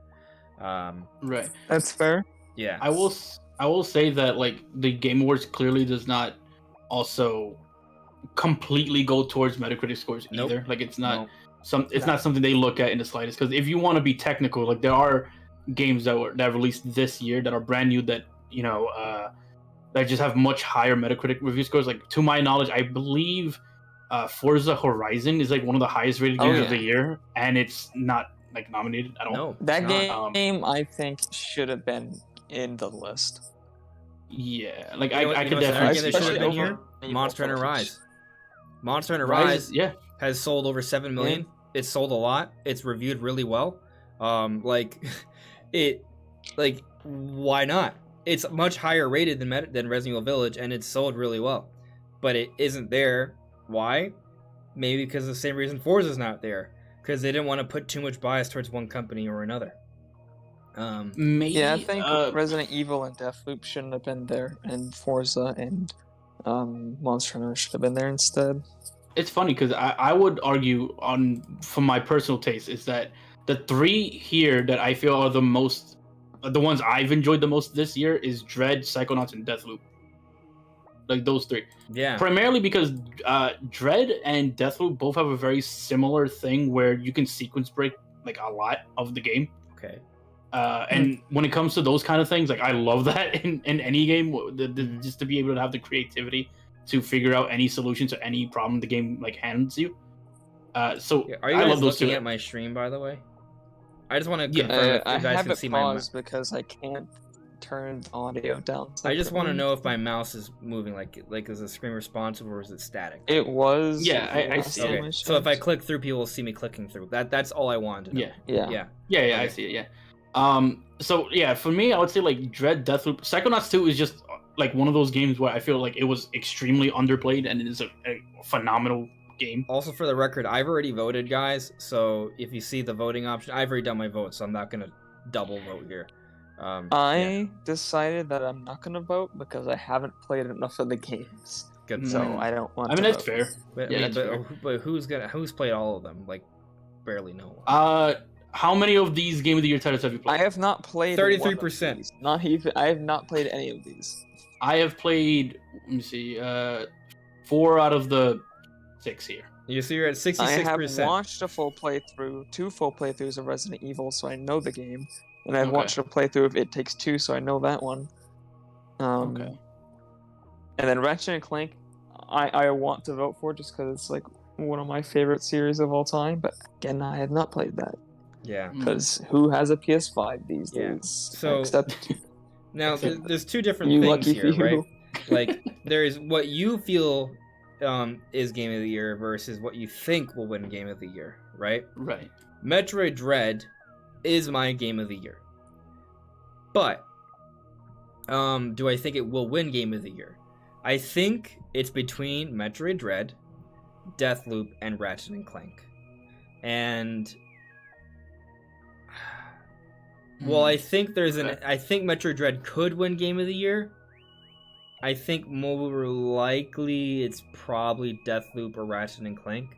And I say that just because this may sound shitty, but I just think it's true. I just think there's a little bit more bias towards Sony than there is Nintendo. So I feel like Ratchet and Clank Yeah, will, and that's not even me Ratchet and saying. Clank was really good. Yeah, too. no, It's it probably would the be best showcase of the PS5 hardware to date. right. So, I'm not trying to say it in a bad way. Like, I think, Ratchet and Clank's a really good game from what I've seen and heard. So I'm not saying it's not deserving of that title. I'm just simply saying that, like, if Metroid Dread and Ratchet and Clank are, like, exactly the same, I feel like... And I could be mistaken. This is just my perspective, but I feel like there's the overall... The Game Awards audience will tend to side a little bit more towards, like, a PlayStation game. But also, you could argue that I sometimes also feel like the Game Awards tries to like minimize console war stuff, so they would love an opportunity to not pick any of the big three and go for something outside of it. So, Bethesda game, which also typically... Which is why Resident Evil Village will win. Honestly, like that was kind of where my mind was going in terms of who I think the critics will choose. Like my mind was thinking Resident Evil Village, pretty much for the reason you mentioned, and also because I feel like the Game Awards audience typically likes games that are either massively open world games or like heavy on the narratives. Yeah. And I feel like Resident Evil Village is the closest out of all of these games to match those like that criteria. Yeah, what I pisses me feel off like we're about that is bashing I it actually... a lot, but I want to also say that I actually really like Resident Evil Village. I mean, same. So- Okay, so what I'm about to It say just is going has to go some against... issues. It's going to go against the point I'm trying to make. I think the story for Resident Evil Village is actually bad, but I actually really like the game.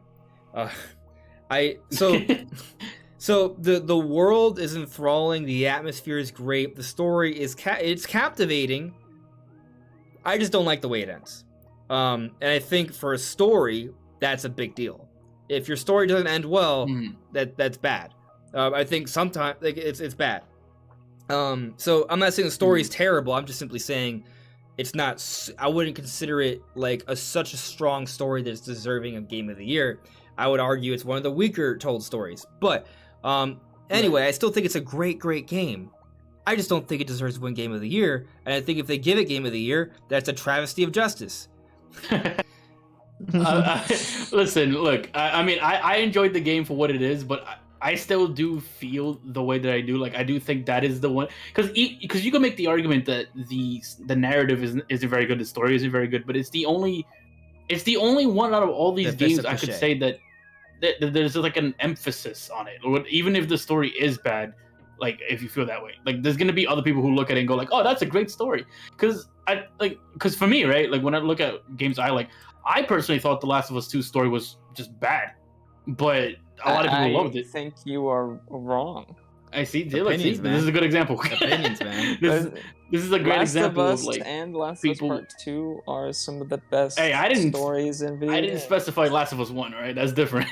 That's different. Yeah. But honestly, I like Last of Us 2 better. Not so crazy. But listen, the main point the main point of the topic I'm trying to say here is that like you have people like me and Brandon where we're gonna massively disagree on like whether or not a story is good. And I feel like the Game Awards audience just they love a narrative, and even if the narrative can be like argued as to whether or not it's good by us, they may not see it that way. You know, it's kind of hard to like pinpoint that. Yeah, but I also think something else that should be said is when you say narrative, but I also like narrative of the actual game. But what about the story? Not like the in-game story, but just like the story of the game. Like, you know, like the writing, or no, I mean like the success story. For example, like Metroid Dread, it's kind of a nice story to think that after 19 years we're resuming the Metroid canon. It's a Spanish developer, a smallish developer that's seeing a lot of success. Metroid, which has historically always suffered in sales, all of a sudden is now booming with sales. Samus is back. You know, considering the controversy behind the restart development of Metroid Prime 4 and the long wait for new Metroid content, when you pull that all together and you're seeing what Metroid Dread is accomplishing, like, I think to some extent that can impact maybe what happens here, right? And on the flip side, you look at something like It Takes Two, you know, like every game has like a story, but I'm not talking about the in-game story, I'm talking about the story of its development. The product. Of the product, right. Okay. You know, and I think that can kind of impact things here. And again, you know, like some people say, well, it should just be about the quality of the game. Yeah, I agree, it should be, but that's not how this goes. Right. Yeah, and you know what? Like going into what you're talking about, the story is that Metroid Dread has a good story behind it, like you've mentioned. I think Psychonauts 2 has a good story behind the product because it was a Kickstarter game that was like started about getting a sequel to a game that hasn't had a sequel in a long time either. And that's very nice too. But I would also say, like, and I agree with your point. You know, but it's not one thing alone that gets a game to win, right? Like, I think the popularity of Dread, and the slightly higher Metacritic scores and the more critical, there's a lot more critical reviews of Dread than there is for Psychonauts 2. Like, I think those things put it closer to Ratchet & Clank and Deathloop, and I think perhaps the story of the product could be like something that maybe gives it the edge over the other two, maybe, right? Well, Psychonauts 2, you know, it's just not as popular, so I think that impacts it a little bit, you know, but maybe they really buy into that story. Like, maybe it's more weighted in that direction, you know?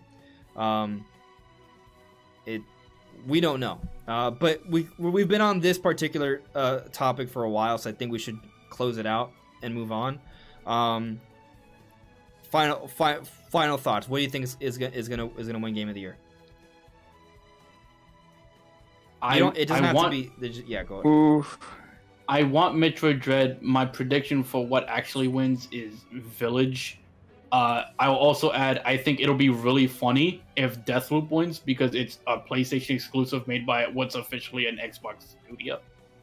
Like, I think that'd be kind of funny if that happens, because the arguments online would be hilarious to me. But other than that, that's all I got. I'm gonna say Ratchet and Clank just because I really like that one. So, yep. I'm gonna be wrong and say Metroid Dread. Honestly, any of the three I chose earlier, being like Psychonauts, Metroid, and Deathloop, any of those three wins, and I'm happy. Yeah. Like, because those were like easily my top three. Yeah. I can see Deathloop or Ratchet and Clank winning. They're both good, strong candidates. I honestly be surprised if Resident Evil, Psychonauts, or It Takes Two wins. But either way, all these games here are good. You know, I'm not saying any of them they're all good, and there's a few more that should be in this list that aren't there, but whatever. So let's move on to the other stuff. And I'm only gonna focus on the Nintendo thing. So if I don't see a Nintendo thing, I'm skipping it. No Nintendo thing. Goodbye. No Nintendo thing. Goodbye. Nope. Still nope. Still nope. Samus's voice actor should be here for best performance. For the performances of the grunts and whatnot. Yeah. Nope. See, there's like minimal Nintendo stuff. Even though I feel like Nintendo actually had a solid year. Pokemon Unite for best mobile game. I'm pretty sure Genshin Impact's gonna win. I could be wrong. What did? It's still not Nintendo related, so moving on. Oh well, Pokemon Unite was there. Like, do you guys? Like, yeah. You know, like, do any of us think Pokemon Unite's gonna win best mobile game? Genshin Impact is so popular. It's such a kind of big deal that maybe, but not really in the West as much. So I don't know. Also, wasn't there like a mobile port of League of Legends that released? Like, yeah, it's here. Wild Rift. Like, I have a hard time I don't know, maybe I'm just a pessimist, but I have a hard time believing that Pokemon Unite is gonna beat like what's essentially the king of like MOBAs right now, or in general. Yeah. Especially with Arcane coming out. It's got all the hype. Yep, you're probably right. Moving on. Nope. If I'm saying nope, it's because I don't see anything Nintendo related. We're gonna speed through these topics because there's not that many Nintendo nominations. Okay, here's one. Best Action Adventure. Marvel's Guardian of the Galaxy. That better not win. Metroid Dread, Psychonauts 2, Ratchet and Clank, Resident Evil Village. I hope as an action adventure game, I would give it to Dread. I hope if Dread doesn't win Game of the Year, they use this category as a consolation prize. You know. But I mean, the thing is, I didn't play Psychonauts 2, but I know it's a really good game. I didn't play Ratchet and Clank, but I also know it's a really good game. Again, I don't think Resident Evil Village. I mean, I guess Resident Evil Village can maybe be. Where's Monster Hunter Rise? Anyway, you could argue it's not an action adventure, I guess, but there's action and there's adventuring, so. Yeah. It's not the game's segmented, so I guess you could say that it shouldn't be in this category. Yeah, maybe it wins this because it's like, this is what it is. Like, Metroid Dread is an adventure game, right? So, yeah. I don't know. Maybe it probably has a better chance of winning action adventure than Game of the Year. So, yeah. Maybe. Best role-playing game. Cyberpunk 2077. Why? This is what I told you earlier. It was nominated for something. If Cyberpunk 2077 wins best role-playing game, well, I don't think I'm gonna watch this live. Because I'll probably cancel the stream when that happens. Monster Hunter Rise should win. Although I've heard good things about. Oh, Shin Megami Tensei 5 is there too. Yeah, I don't even want to pick because I'm such a huge fanboy for mainline SMT that I just don't, and I haven't even played it yet because I just didn't have the funds at the time, but recently I did. So Tales of Arise also a really good game too. Yeah, but we're only talking Nintendo here. Yeah, but I mean, I don't know. I mean, I have Tales of Arise. I haven't played it yet though. SMT, that's another thing where it's like I know I'm gonna play SMT 5 and love it. I'm confident on that, but I don't want to pick here because technically the only game here that I've played is Rise. Yeah. I think Monster Hunter Rise should be in the Game of the Year nominations. So, I think it deserves to win something. So let it win this. Yeah, let it win this. Please. I don't know. I have to play SMT 5 before I can make a decision. Yeah, that game's really good too. That's the only one that makes me question Rise in this category, honestly. Oh, best family game. Here we go. Best family game. It Takes Two. Mario Party Superstars. New Pokemon Snap. Super Mario 3D World plus Bowser's Fury. WarioWare Get It Together. So Nintendo has 4 in the Nintendo nominations. So I'm predicting It Takes Two wins. The thing is, considering that's nominated for Game of the Year, I agree with that. I feel like if it's in the same category as Game of the Year, they must love it so much that it's gonna beat out like everything else in this category. But imagine there being 5 things. Nintendo has 4 of the 5 nominations for the category, and they don't win. That's just not a good look. Yeah. I mean, It Takes Two is just one of those things where they just hit a crit, and they just got a really good game out. Yeah. And like if it deserves it, honestly, if it does win. Yeah. I would say agree. Yeah, like honestly, if it's not It Takes Two, like if I was picking personally, because I haven't played It Takes Two, so I have to kind of like not look at that game at the moment. But if I was picking the winner, I would give it to Mario Party personally. I mean, the Mario Party Superstars might be like one of my favorite Mario Party games ever. I don't own it, but I've played it multiple times already, and I think it's awesome. New Pokemon Snap is a really good new Pokemon Snap game. Bowser's Fury is awesome. It's not really a family game. But it's also I mean that's a good point. It's just Pokemon, so they just threw it into family, which is bogus. It's single player too. Like you can't even play it with people. Because people can watch. But come on. People can watch you play anything. Oh yeah, new Pokemon Snap is true. multiplayer because other people can watch. Cool. Great.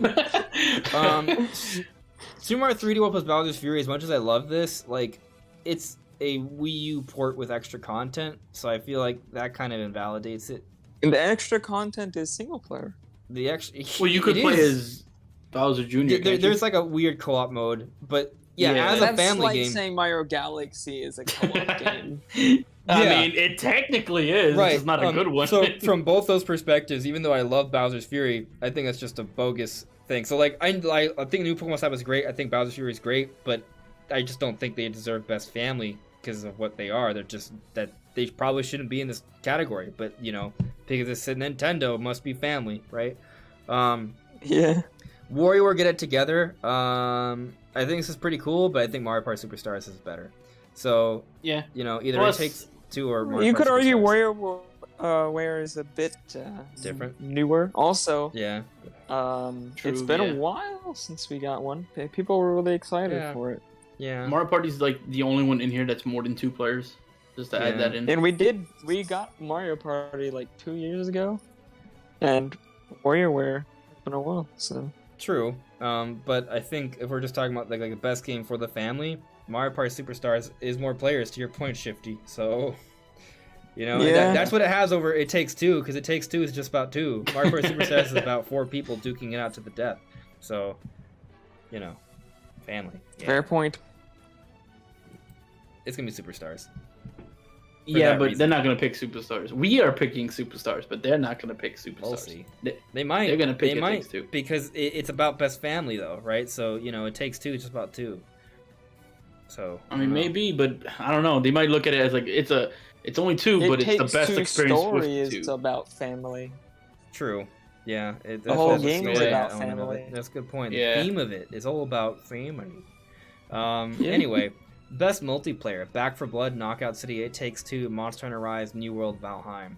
I mean, but my 2 of bias these for games Monster on Hunter Switch, Rise. right? I don't know. Valheim's pretty good. Like I think is Knockout City on Switch? I think it is. Yeah. I don't remember. I think it might be. Yeah, it is. Yeah. Okay. I've played it on Switch. Yeah. Oh, okay. All right. I mean, I'd still give it a Rise, but I think Monster Hunter Rise is the most quality game here, and it's better when you play with others. So. But It Takes Two is also in that category. Sure. So it really depends. I think it's between these two, and if anything else wins, it's bogus. Well, I think It Takes Two kind of has a good point because it is like the entire game is multiplayer. Yeah. Like you don't play that game as a single player game. It is built as a co-op multiplayer experience. Yeah. Yeah. I think with all the nominations It Takes Two has, it's got to win at least one, right? So if it doesn't win Game of the Year and if it doesn't win Best Family Game, maybe it gets multiplayer. Monster Hunter Rise better get Best Role Playing Game then. We'll see. Yeah, but you see, Monster Hunter Rise is had a couple nominations, but okay, I hate this. I hate this category because it's always just streamers, not content creators. So yeah, not saying that streamers aren't cool. They are. They do create content, but I feel like it should be 2 different categories. I think there should be one for people who make content, like videos, and people who stream. It's two very different types of content. If Dream wins, I will be upset because that community is the worst. Most anticipated game, Elden Ring. I'm actually really hyped for this. We could talk about this for a little bit. God of War Ragnarok. I mean, all of these games are cool, man. I can see myself buying 80% of this list. I mean, actually, I probably won't buy Starfield. I don't have time for that. I will probably buy every single one of these. I'm on the 80% category. I'm gonna buy all of these except for Horizon. I'm just not that big on it. Okay. That's Yeah, fair, I guess. I think. Yeah, I mean, I gave it a shot. Really good. Like I played the first one, and I thought it was. I honestly thought the first game looked like the kind of thing I would be like, yeah, this is dope. You know, Yeah, like I would I really didn't like finish this. it.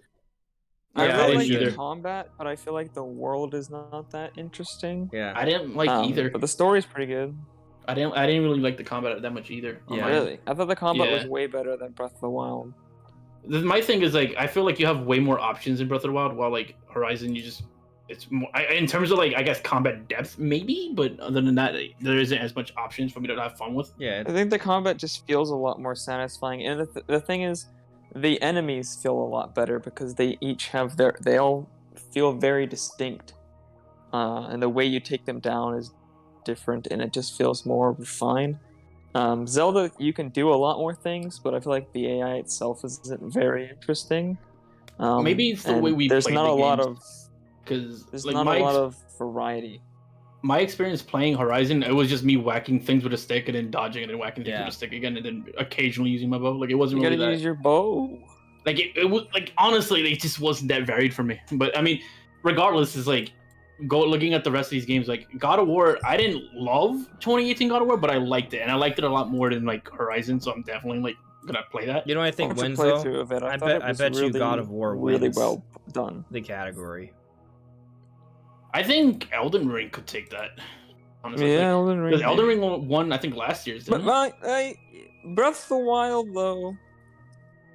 I mean, for me personally, Yeah, like just keep Breath in mind, of the Wild there's- 2 is there's like a lot of, the like, big one. Not even though Nintendo's selling better than everyone else right now. Even though Breath of the Wild 2 is probably going to sell better than all these other games. Well, I don't know what probably. There's a really good chance it does. Like, I don't think it's going to win this thing. 'Cause it's about the audience here, and it's not a. There's a lot of Nintendo fans that don't care about the Game Awards. Yeah, so, true. Um, I mean, like last year, I Breath of the Wild, definitely- it was the most anticipated game. It didn't win, right? So you know.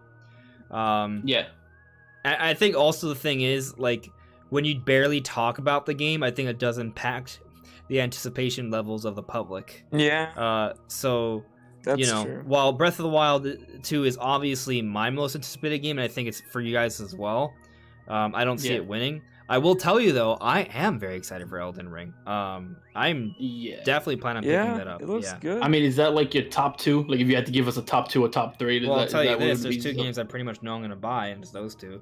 God of War and Gotcha. Horizon Forbidden the West. only I can one see I'm myself maybe questionable getting on is eventually. Starfield. Yeah, The only, honestly, like for me, the ones I'm most likely to play, obviously Zelda, like that goes without saying, right? Elden Ring is another one because I love the first Dark Souls game, and I feel like Elden Ring just looks like that, but like times 10 yeah, in terms of like how open the first game was.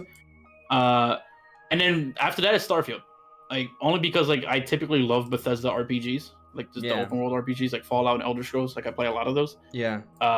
So Yeah. those are my top three personally. God of War is. I'm gonna play God of War. I'm gonna Also, go it's back to not our that it's camera not there. face- It's just our not my faces top now, three. or my face. Yeah. Yeah. No, I that's think kind yeah. of how I look at it. Yeah. I mean, Breath of the Wild 2 is easily the number one, and then like under that is probably Starfield, and third is like Elden Ring for me. Also helps that Starfield is going to be a Game Pass game, so I don't even have to buy it. That's a good point. I'll tell you that if I get Game Pass, that Yeah. might be my avenue to play. That's true. Yeah. I'm definitely getting Game Pass again. Yeah. So I Yeah, guess all- I'll play it Yeah, for sure. all five of those games. Like, what's interesting, right, is that you look at those 5 games.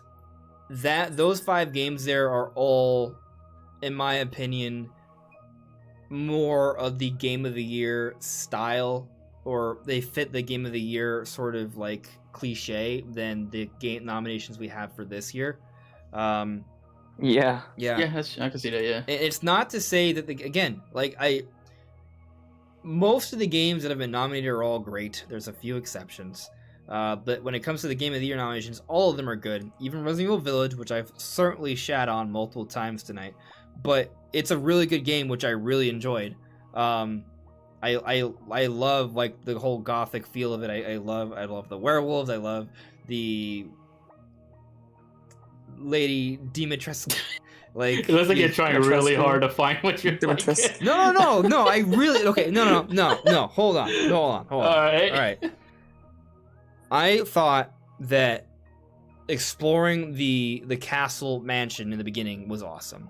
When we got out and you ran to the lichens, awesome. You know, I thought the dollhouse, that was a huge sort of like mind warpage. I thought that was awesome. I just think the game didn't end really strong. I feel like your opinions on Village is kind of similar to mine, where I feel like the beginning of the game is really strong with the castle and the dollhouse, and then after the dollhouse, the game kind of lowers, I want to say, like in terms of like how much I enjoyed it. Like it kind of faltered throughout from that point forward for me. Yeah. That's the best way I could look at it. That's fair, there were parts that scared me. I didn't hate the factory, but I was also excited when I got out of it. That's not a good look. And the sewage area was okay. It wasn't bad. It's like the best parts of the game were in the beginning of the game, or like in the first half. The thing is, you can kind of do it out of order, right? You don't have to do the dollhouse first. You can do the water area first or second. Yeah. But the castle and the dollhouse, we agree those are the best parts of the game. Right. And I love those areas. But you know, then the other half happens. Yeah. It is fine. It's just not amazing, you know. I think if there were areas comparable, when I say comparable in terms of quality, because the dollhouse and the castle are two very different experiences, which I thought was awesome. And I think that's what they were kind of going for with the other areas. They wanted to have a lot of variety, but the other areas are kind of more action oriented, which is cool, but I wish they handled it in a little bit of a different way. Anyway, Village is great. You know what but Village does not Game of really the Year well? great, in my opinion. It has a great economy. Village? The collectibles, yes, Village. Yeah. The collectibles and selling them and buying new upgrades and new guns and new things felt very balanced in a way that it makes you really want to find everything. And you don't ever get to the point where you feel like you have way too much money. You always feel like you need to be looking out for more collectibles so you can get more money, so you can get more stuff. I did enjoy collecting stuff in Village. That I did enjoy very much, and I enjoyed finding some secret areas. That was pretty cool. It was like secret bosses all around the game too. Yeah, it was also very confusing for me though. Like the map and the houses was disorienting. But I'm not really good with navigation in general. Yeah. So you know. But guys in the chat, if you have some final questions or points, I know we kind of were shied away from the chat while we were talking about what we could see get nominated. So this is an opportunity for you guys to come back here, and I'll revisit that, and then we'll call it a night. So we're in the last 5 to 10 minutes. But going back to like just most anticipated game, you know, Breath of the Wild 2, obviously, Elden Ring is there for me. God of War and Horizon, I played their predecessors. I didn't get a chance to finish either. Well, I've had the chance to finish Horizon. I own it. I just haven't. God of War I was borrowing, and then they asked for it back, so I couldn't finish it. Damn. But I was really enjoying it. So I need to go back. I need to go back to both of them. But I thought they were really good, so I have an interest in the sequels. So you know, I want to do that. And you know, Starfield, I think it's cool. There's only so many games I can play. So I don't think we've seen enough of Starfield for me to be excited about it. Yeah, I hear you. For me, it's just like a matter of like, oh, I love the studio's work, so I already am like pretty into the idea.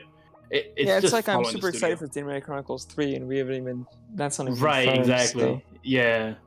Yeah. But let me check on the chat here. So there's a few comments and points made.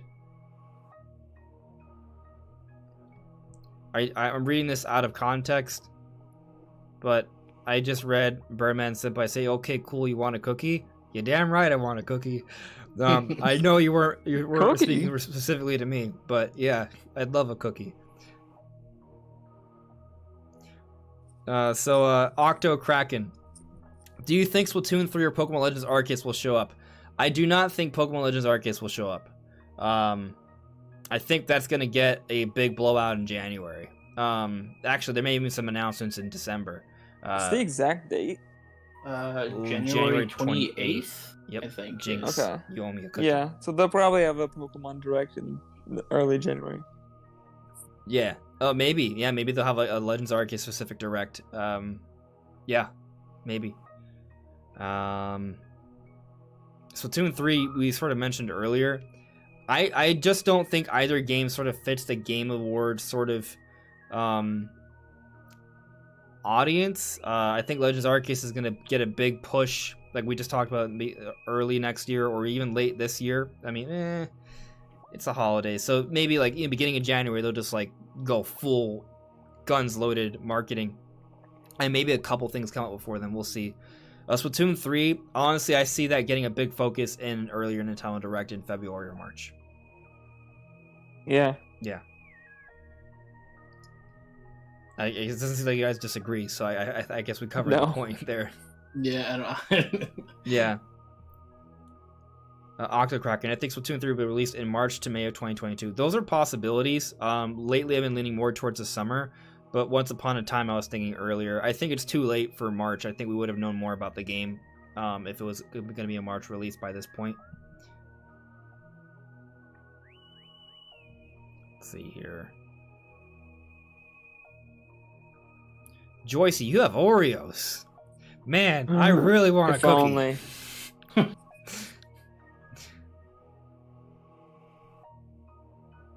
I don't know the answer to this question, but Shifty, maybe you do, or Brandon, maybe you do.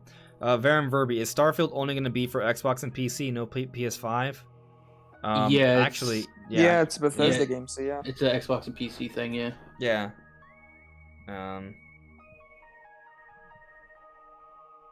Oh, okay. Nintendo Reconnect. I see your question now.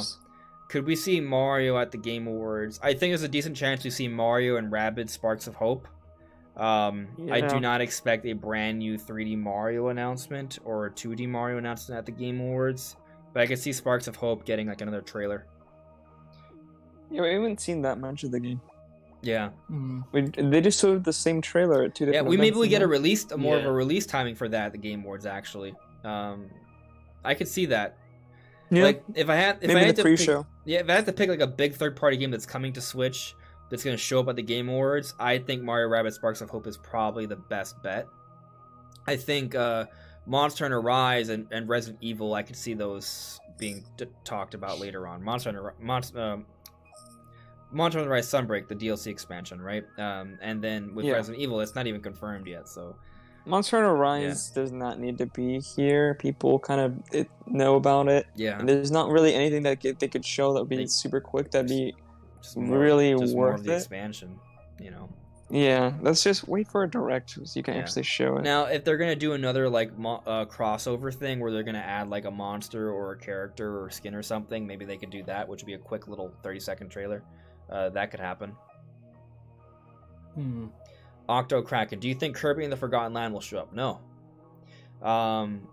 It's kind of the same thing as Legends Arceus and whatchamacallit, Splatoon 3. These games would fall under the family game category. So we'll see these games show up in the family game category next year, right? Like, but they're games that won't be discussed at all at the Game Awards, because the reason why Nintendo games are shoved into the family game categories is a lot of them just don't appeal to the audience, right? Like, which is why, like, you know, when we talk about like Game Awards predictions, it's typically games that are like rated teen and above. The Metroids, Zeldas, the Bayonetta, Smash is just a very core-centered game. I think it's rated E10. But I think you guys get my point. There's a difference between Legend of Zelda, Metroid, Bayonetta, Smash versus Pokemon, Splatoon, Kirby. Like, they're all amazing, right? But and then there's Marvel's Ultimate Alliance, which just comes in and says, "Screw all your rules." Hey, I had fun with that game, man. Well, it's a Marvel Yeah, product. but in the grand scheme of things, this is a very small title. No, I know it is. Yeah. It is. Marvel products like that's just something that's going to be marketed everywhere, right? So it makes sense. Yeah, fair. Yeah. Ooh, thank you for bringing up that idea. It's a really good one. Birdman Senpai, a Lionel in Monster Hunter Rise. Holy hell, yes. That would be it. And if not a Lionel from Breath of the Wild in Monster Hunter Rise, Ridley. Yeah, I knew you were going to say that. Yeah. Yeah. One or the other, or both. Maybe not. I'd love to see those be added. I don't know if they happen, if they're announced at the Game Awards, but either one would be a really cool announcement to happen at the Game Awards. Like, it's not even like a DLC expansion. It's not a new game announcement. It's not a new trailer. It's just like, hey, we're just adding this cool little thing. There you go, right? Like, it's nothing super, super significant, but it'd be really awesome to see. Taker610. My comment earlier was regarding game titles spoiling too much. What did Breath of the Wild spoil about the game? Just poking fun at Nintendo. Oh, okay. I gotcha. I remember what you were referring to earlier. Except that this time around, according to Bill Trinan, this title will give us information about the elements of the game, and it should to some extent, right? And I guess the thing is, it comes down to, we learn the title when, one, Nintendo decides they need to start marketing this game more proactively, but also, two, when they're ready to divulge what the name suggests about the game officially. So maybe we get that title on Thursday. We'll see. Mario Sishine.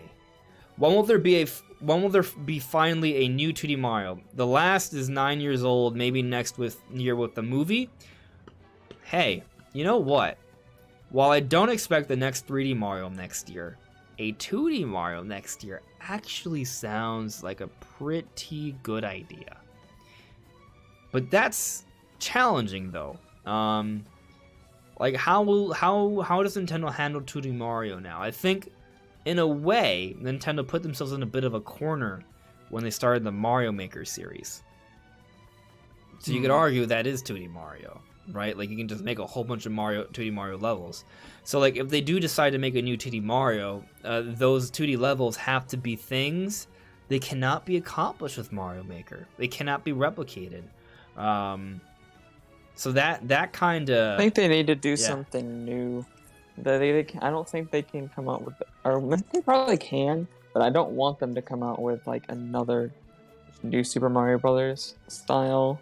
It needs to... it needs to be something very new, very fresh. Otherwise, what's the point? Yeah.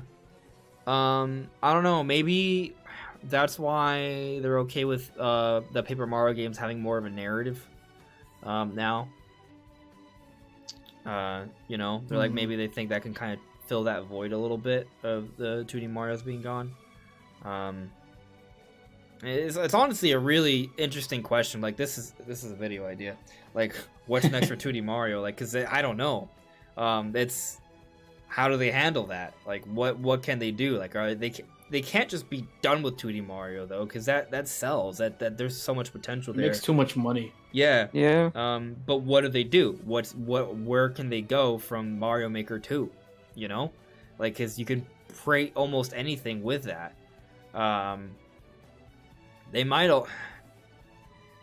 It's tough. But maybe we get our answer next year. It is an interesting point to consider with a Mario movie coming out, that they may want to have a game to tie into it. But I also feel like there's Mario something every single year. And I think when you look at how Nintendo's handled the mobile stuff, the bigger games that come out on the home console or the Switch or whatever that follow afterwards, they follow afterwards. Like, you know, Pokemon Sun and Moon came out after Pokemon Go, for example, right? So, you know, I think that we don't necessarily have to get like a major Mario title next year for it to come to be in line with the movie. It could come out the year afterwards, and it doesn't even need to be like a 3D Mario. It could be like Mario Kart 9, for example, or to your point, a 2D Mario. You know, but just like a major Mario title that isn't just like a spin-off sports title, like, you know, something more major. So tough to say, but I'm glad you brought that up, because now my brain's turning on what's going on with 2D Mario, because something they can't just not do another 2D Mario, to your point, Chip. Like, there has to be something. So yeah, I'm gonna be thinking about this for a while now. I don't know. I don't know. Yeah. They just inspired a whole new video coming soon. That's just what happened. Yeah. I don't think they have to do anything with 2D Mario very soon, though. And I mean, they just released New Super Mario Brothers U Deluxe or whatever. That came out. That sold really well, so I feel of- like they don't really need to do anything. Honestly, they can just wait to next generation to do something. Let's think about this for a second. In 2017, Mario Odyssey came out. In 2018, I don't think we got anything. 2019, I don't think we got anything either. But then in 2020, we got New Super Mario Bros. U Deluxe in January, Paper Mario Origami King like in July, 3D All-Stars in September, and then Bowser's Fury Plus came out at the beginning of this year. So there was like 4 Mario adventures that came out almost within a year of each other. A lot of them were, well, all of them were repurposed content to some extent, except for Origami King. But Yeah. so there's actually a decent amount of like Mario campaigns on Switch.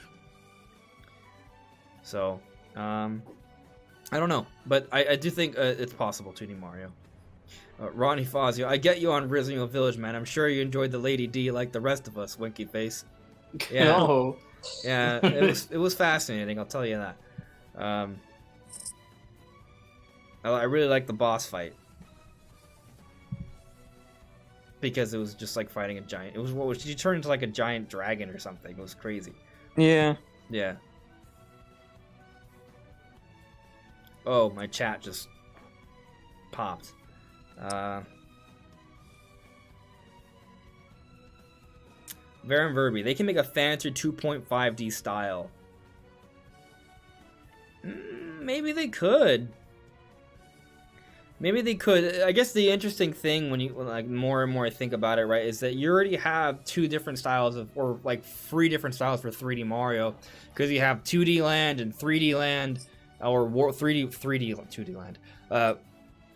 Was there a 2D Land? Anyway, there's Super Mario 3D Land, and there's Super Mario 3D World.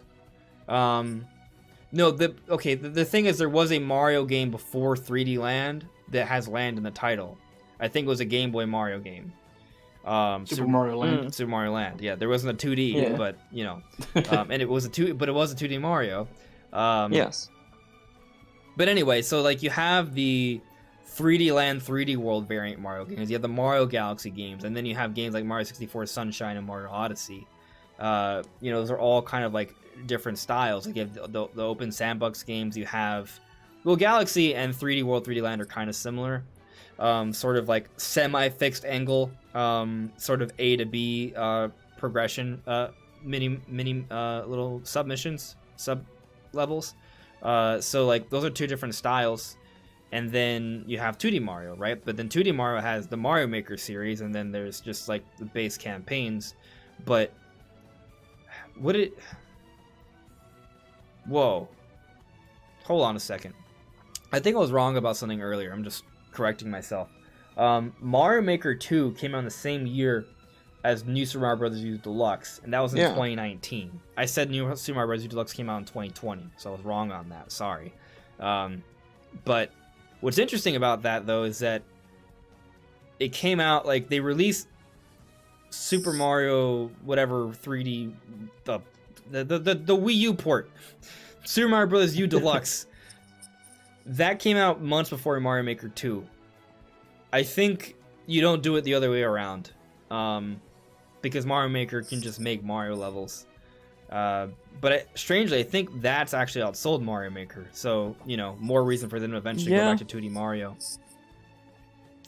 But there's a lot of different styles of Mario. The Mario Makers, you have the just straight up 2D Mario, you have the Galaxy 3D World games, and then you have the open style Odyssey 64 games.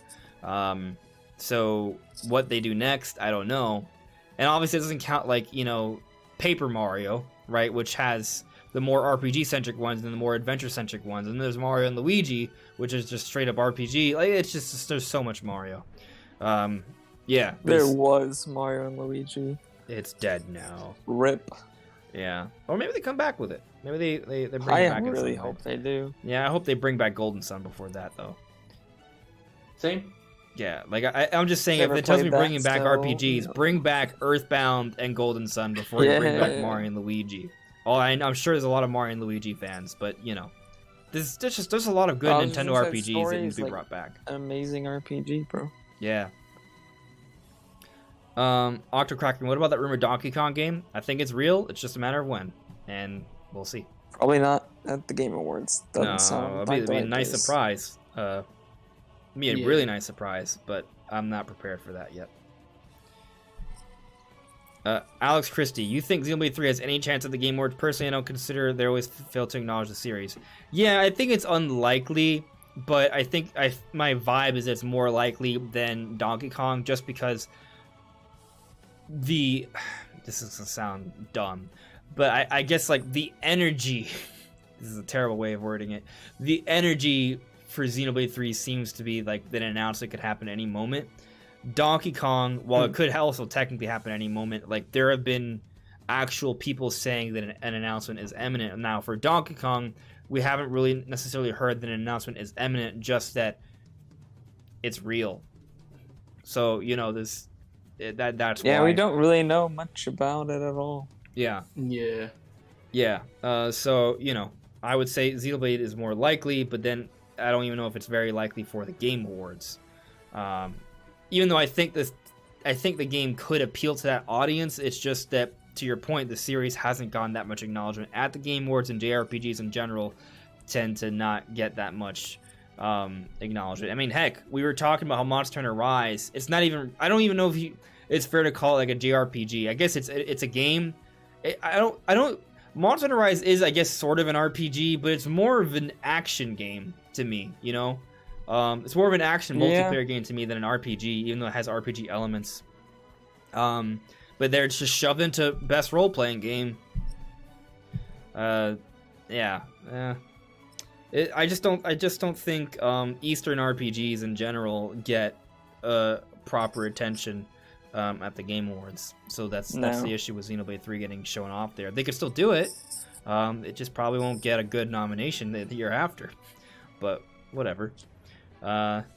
Although actually I think Xenoblade 3 is going to probably be received a lot better than Xenoblade 2, just because from what we've heard, the scope of that game is going to be pretty ambitious, and it's going to be a more cohesive effort this time around.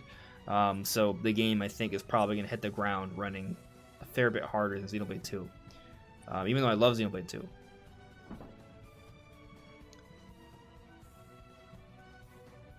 Yeah, but as Birdman Senpai said it, the Game Awards doesn't like JRPGs. They don't. Not really. That's what history suggests, at least. But, I think, caught up with the chat here. Is there any final points you guys want to make before we call it a night? I don't expect to see it, but I want to see Breath of the Wild 2. When do we not want to see Breath of the Wild 2? That's very true. That is also accurate, yeah. Yeah. I was going to say the same, but now that you said that, I feel like a fool if I say that also. So, you know what? I will come out of nowhere and say, how about you give us that Xenoblade X port with a Xenoblade 3, even though I don't expect it in the slightest. That would also be hype. Yeah. Yeah. I'm gonna be that guy and be like, yeah, can't wait to see Breath of the Wild 2. Even though Brandon just said it, that's alright with me. But I'll tell you, you know, if they show off Xenoblade 3 instead, that's fine. If they show off Donkey Kong instead, that's fine. If they give us an update on Pokemon Legends Arceus, against all reason, I'm fine with that too. You know, if we Metroid see Prime remake. that would be hype. You know, that would be really cool. I'd look forward to that. I think the healthy thing to do is to, yeah, sure, speculate, have fun with possibilities, but just be prepared to maybe not get what you expect. But it doesn't mean there aren't good things that you'll get to see. I think that's the most easy thing to predict. Every year there's a couple cool announcements. This is not a direct. Right, exactly. So, you know, watch it at your leisure. I may not stream it because I'll be frank, I usually don't even enjoy streaming them because there's a lot of like lows for me. So long. But I'll let you guys know if I'm gonna stream it or not. I don't know. There'll be I'll talk about it afterwards. I'll tell you that. Maybe that's what we could do. I don't know if you guys would want to do it too. Maybe like after the Game Awards we could come together, like, all right, let's just talk about it. Maybe that'll just be the podcast. Yeah. I'm sure some cool things will happen. But anyways, guys, thank you so much for watching the show. If you could leave a like, that'd be appreciated. If you haven't subscribed yet, do it. If you want to continue watching my stuff. But make sure to check out Brandon's video. It's linked in the description below. Make sure to check out Shifty's channel. It's also linked in the description below. Is there anything else you guys want to speak on before we call it a night? No. I mean, in terms of like your social media and stuff. Yeah. Well, you can follow me on Twitter, but my Twitter has a weird name instead of my usual. You can see my Spotify Wrapped. Shifty is me versus IAmShifty. Yeah, because Twitter wouldn't let me have IAmShifty, so I gotta be unique and say Shifty is me. You keep shifting the Shifty. So you follow me at Shifty is me. And what were you referencing in terms of clouds, Brandon? There's a Spotify Wrapped. It's on Twitter if you care about Spotify Wrapped for some reason. Okay. Yeah, my Spotify was just 5 different types of metal, if you're wondering. Yeah, most of mine was metal. But not all of it. And a lot of it was not a lot of it was like super popular bands. So you might see something you've never heard of and try it. Yeah. But that's all for now, everyone. Thanks so much. We'll see you soon. Take care. See you guys. Later.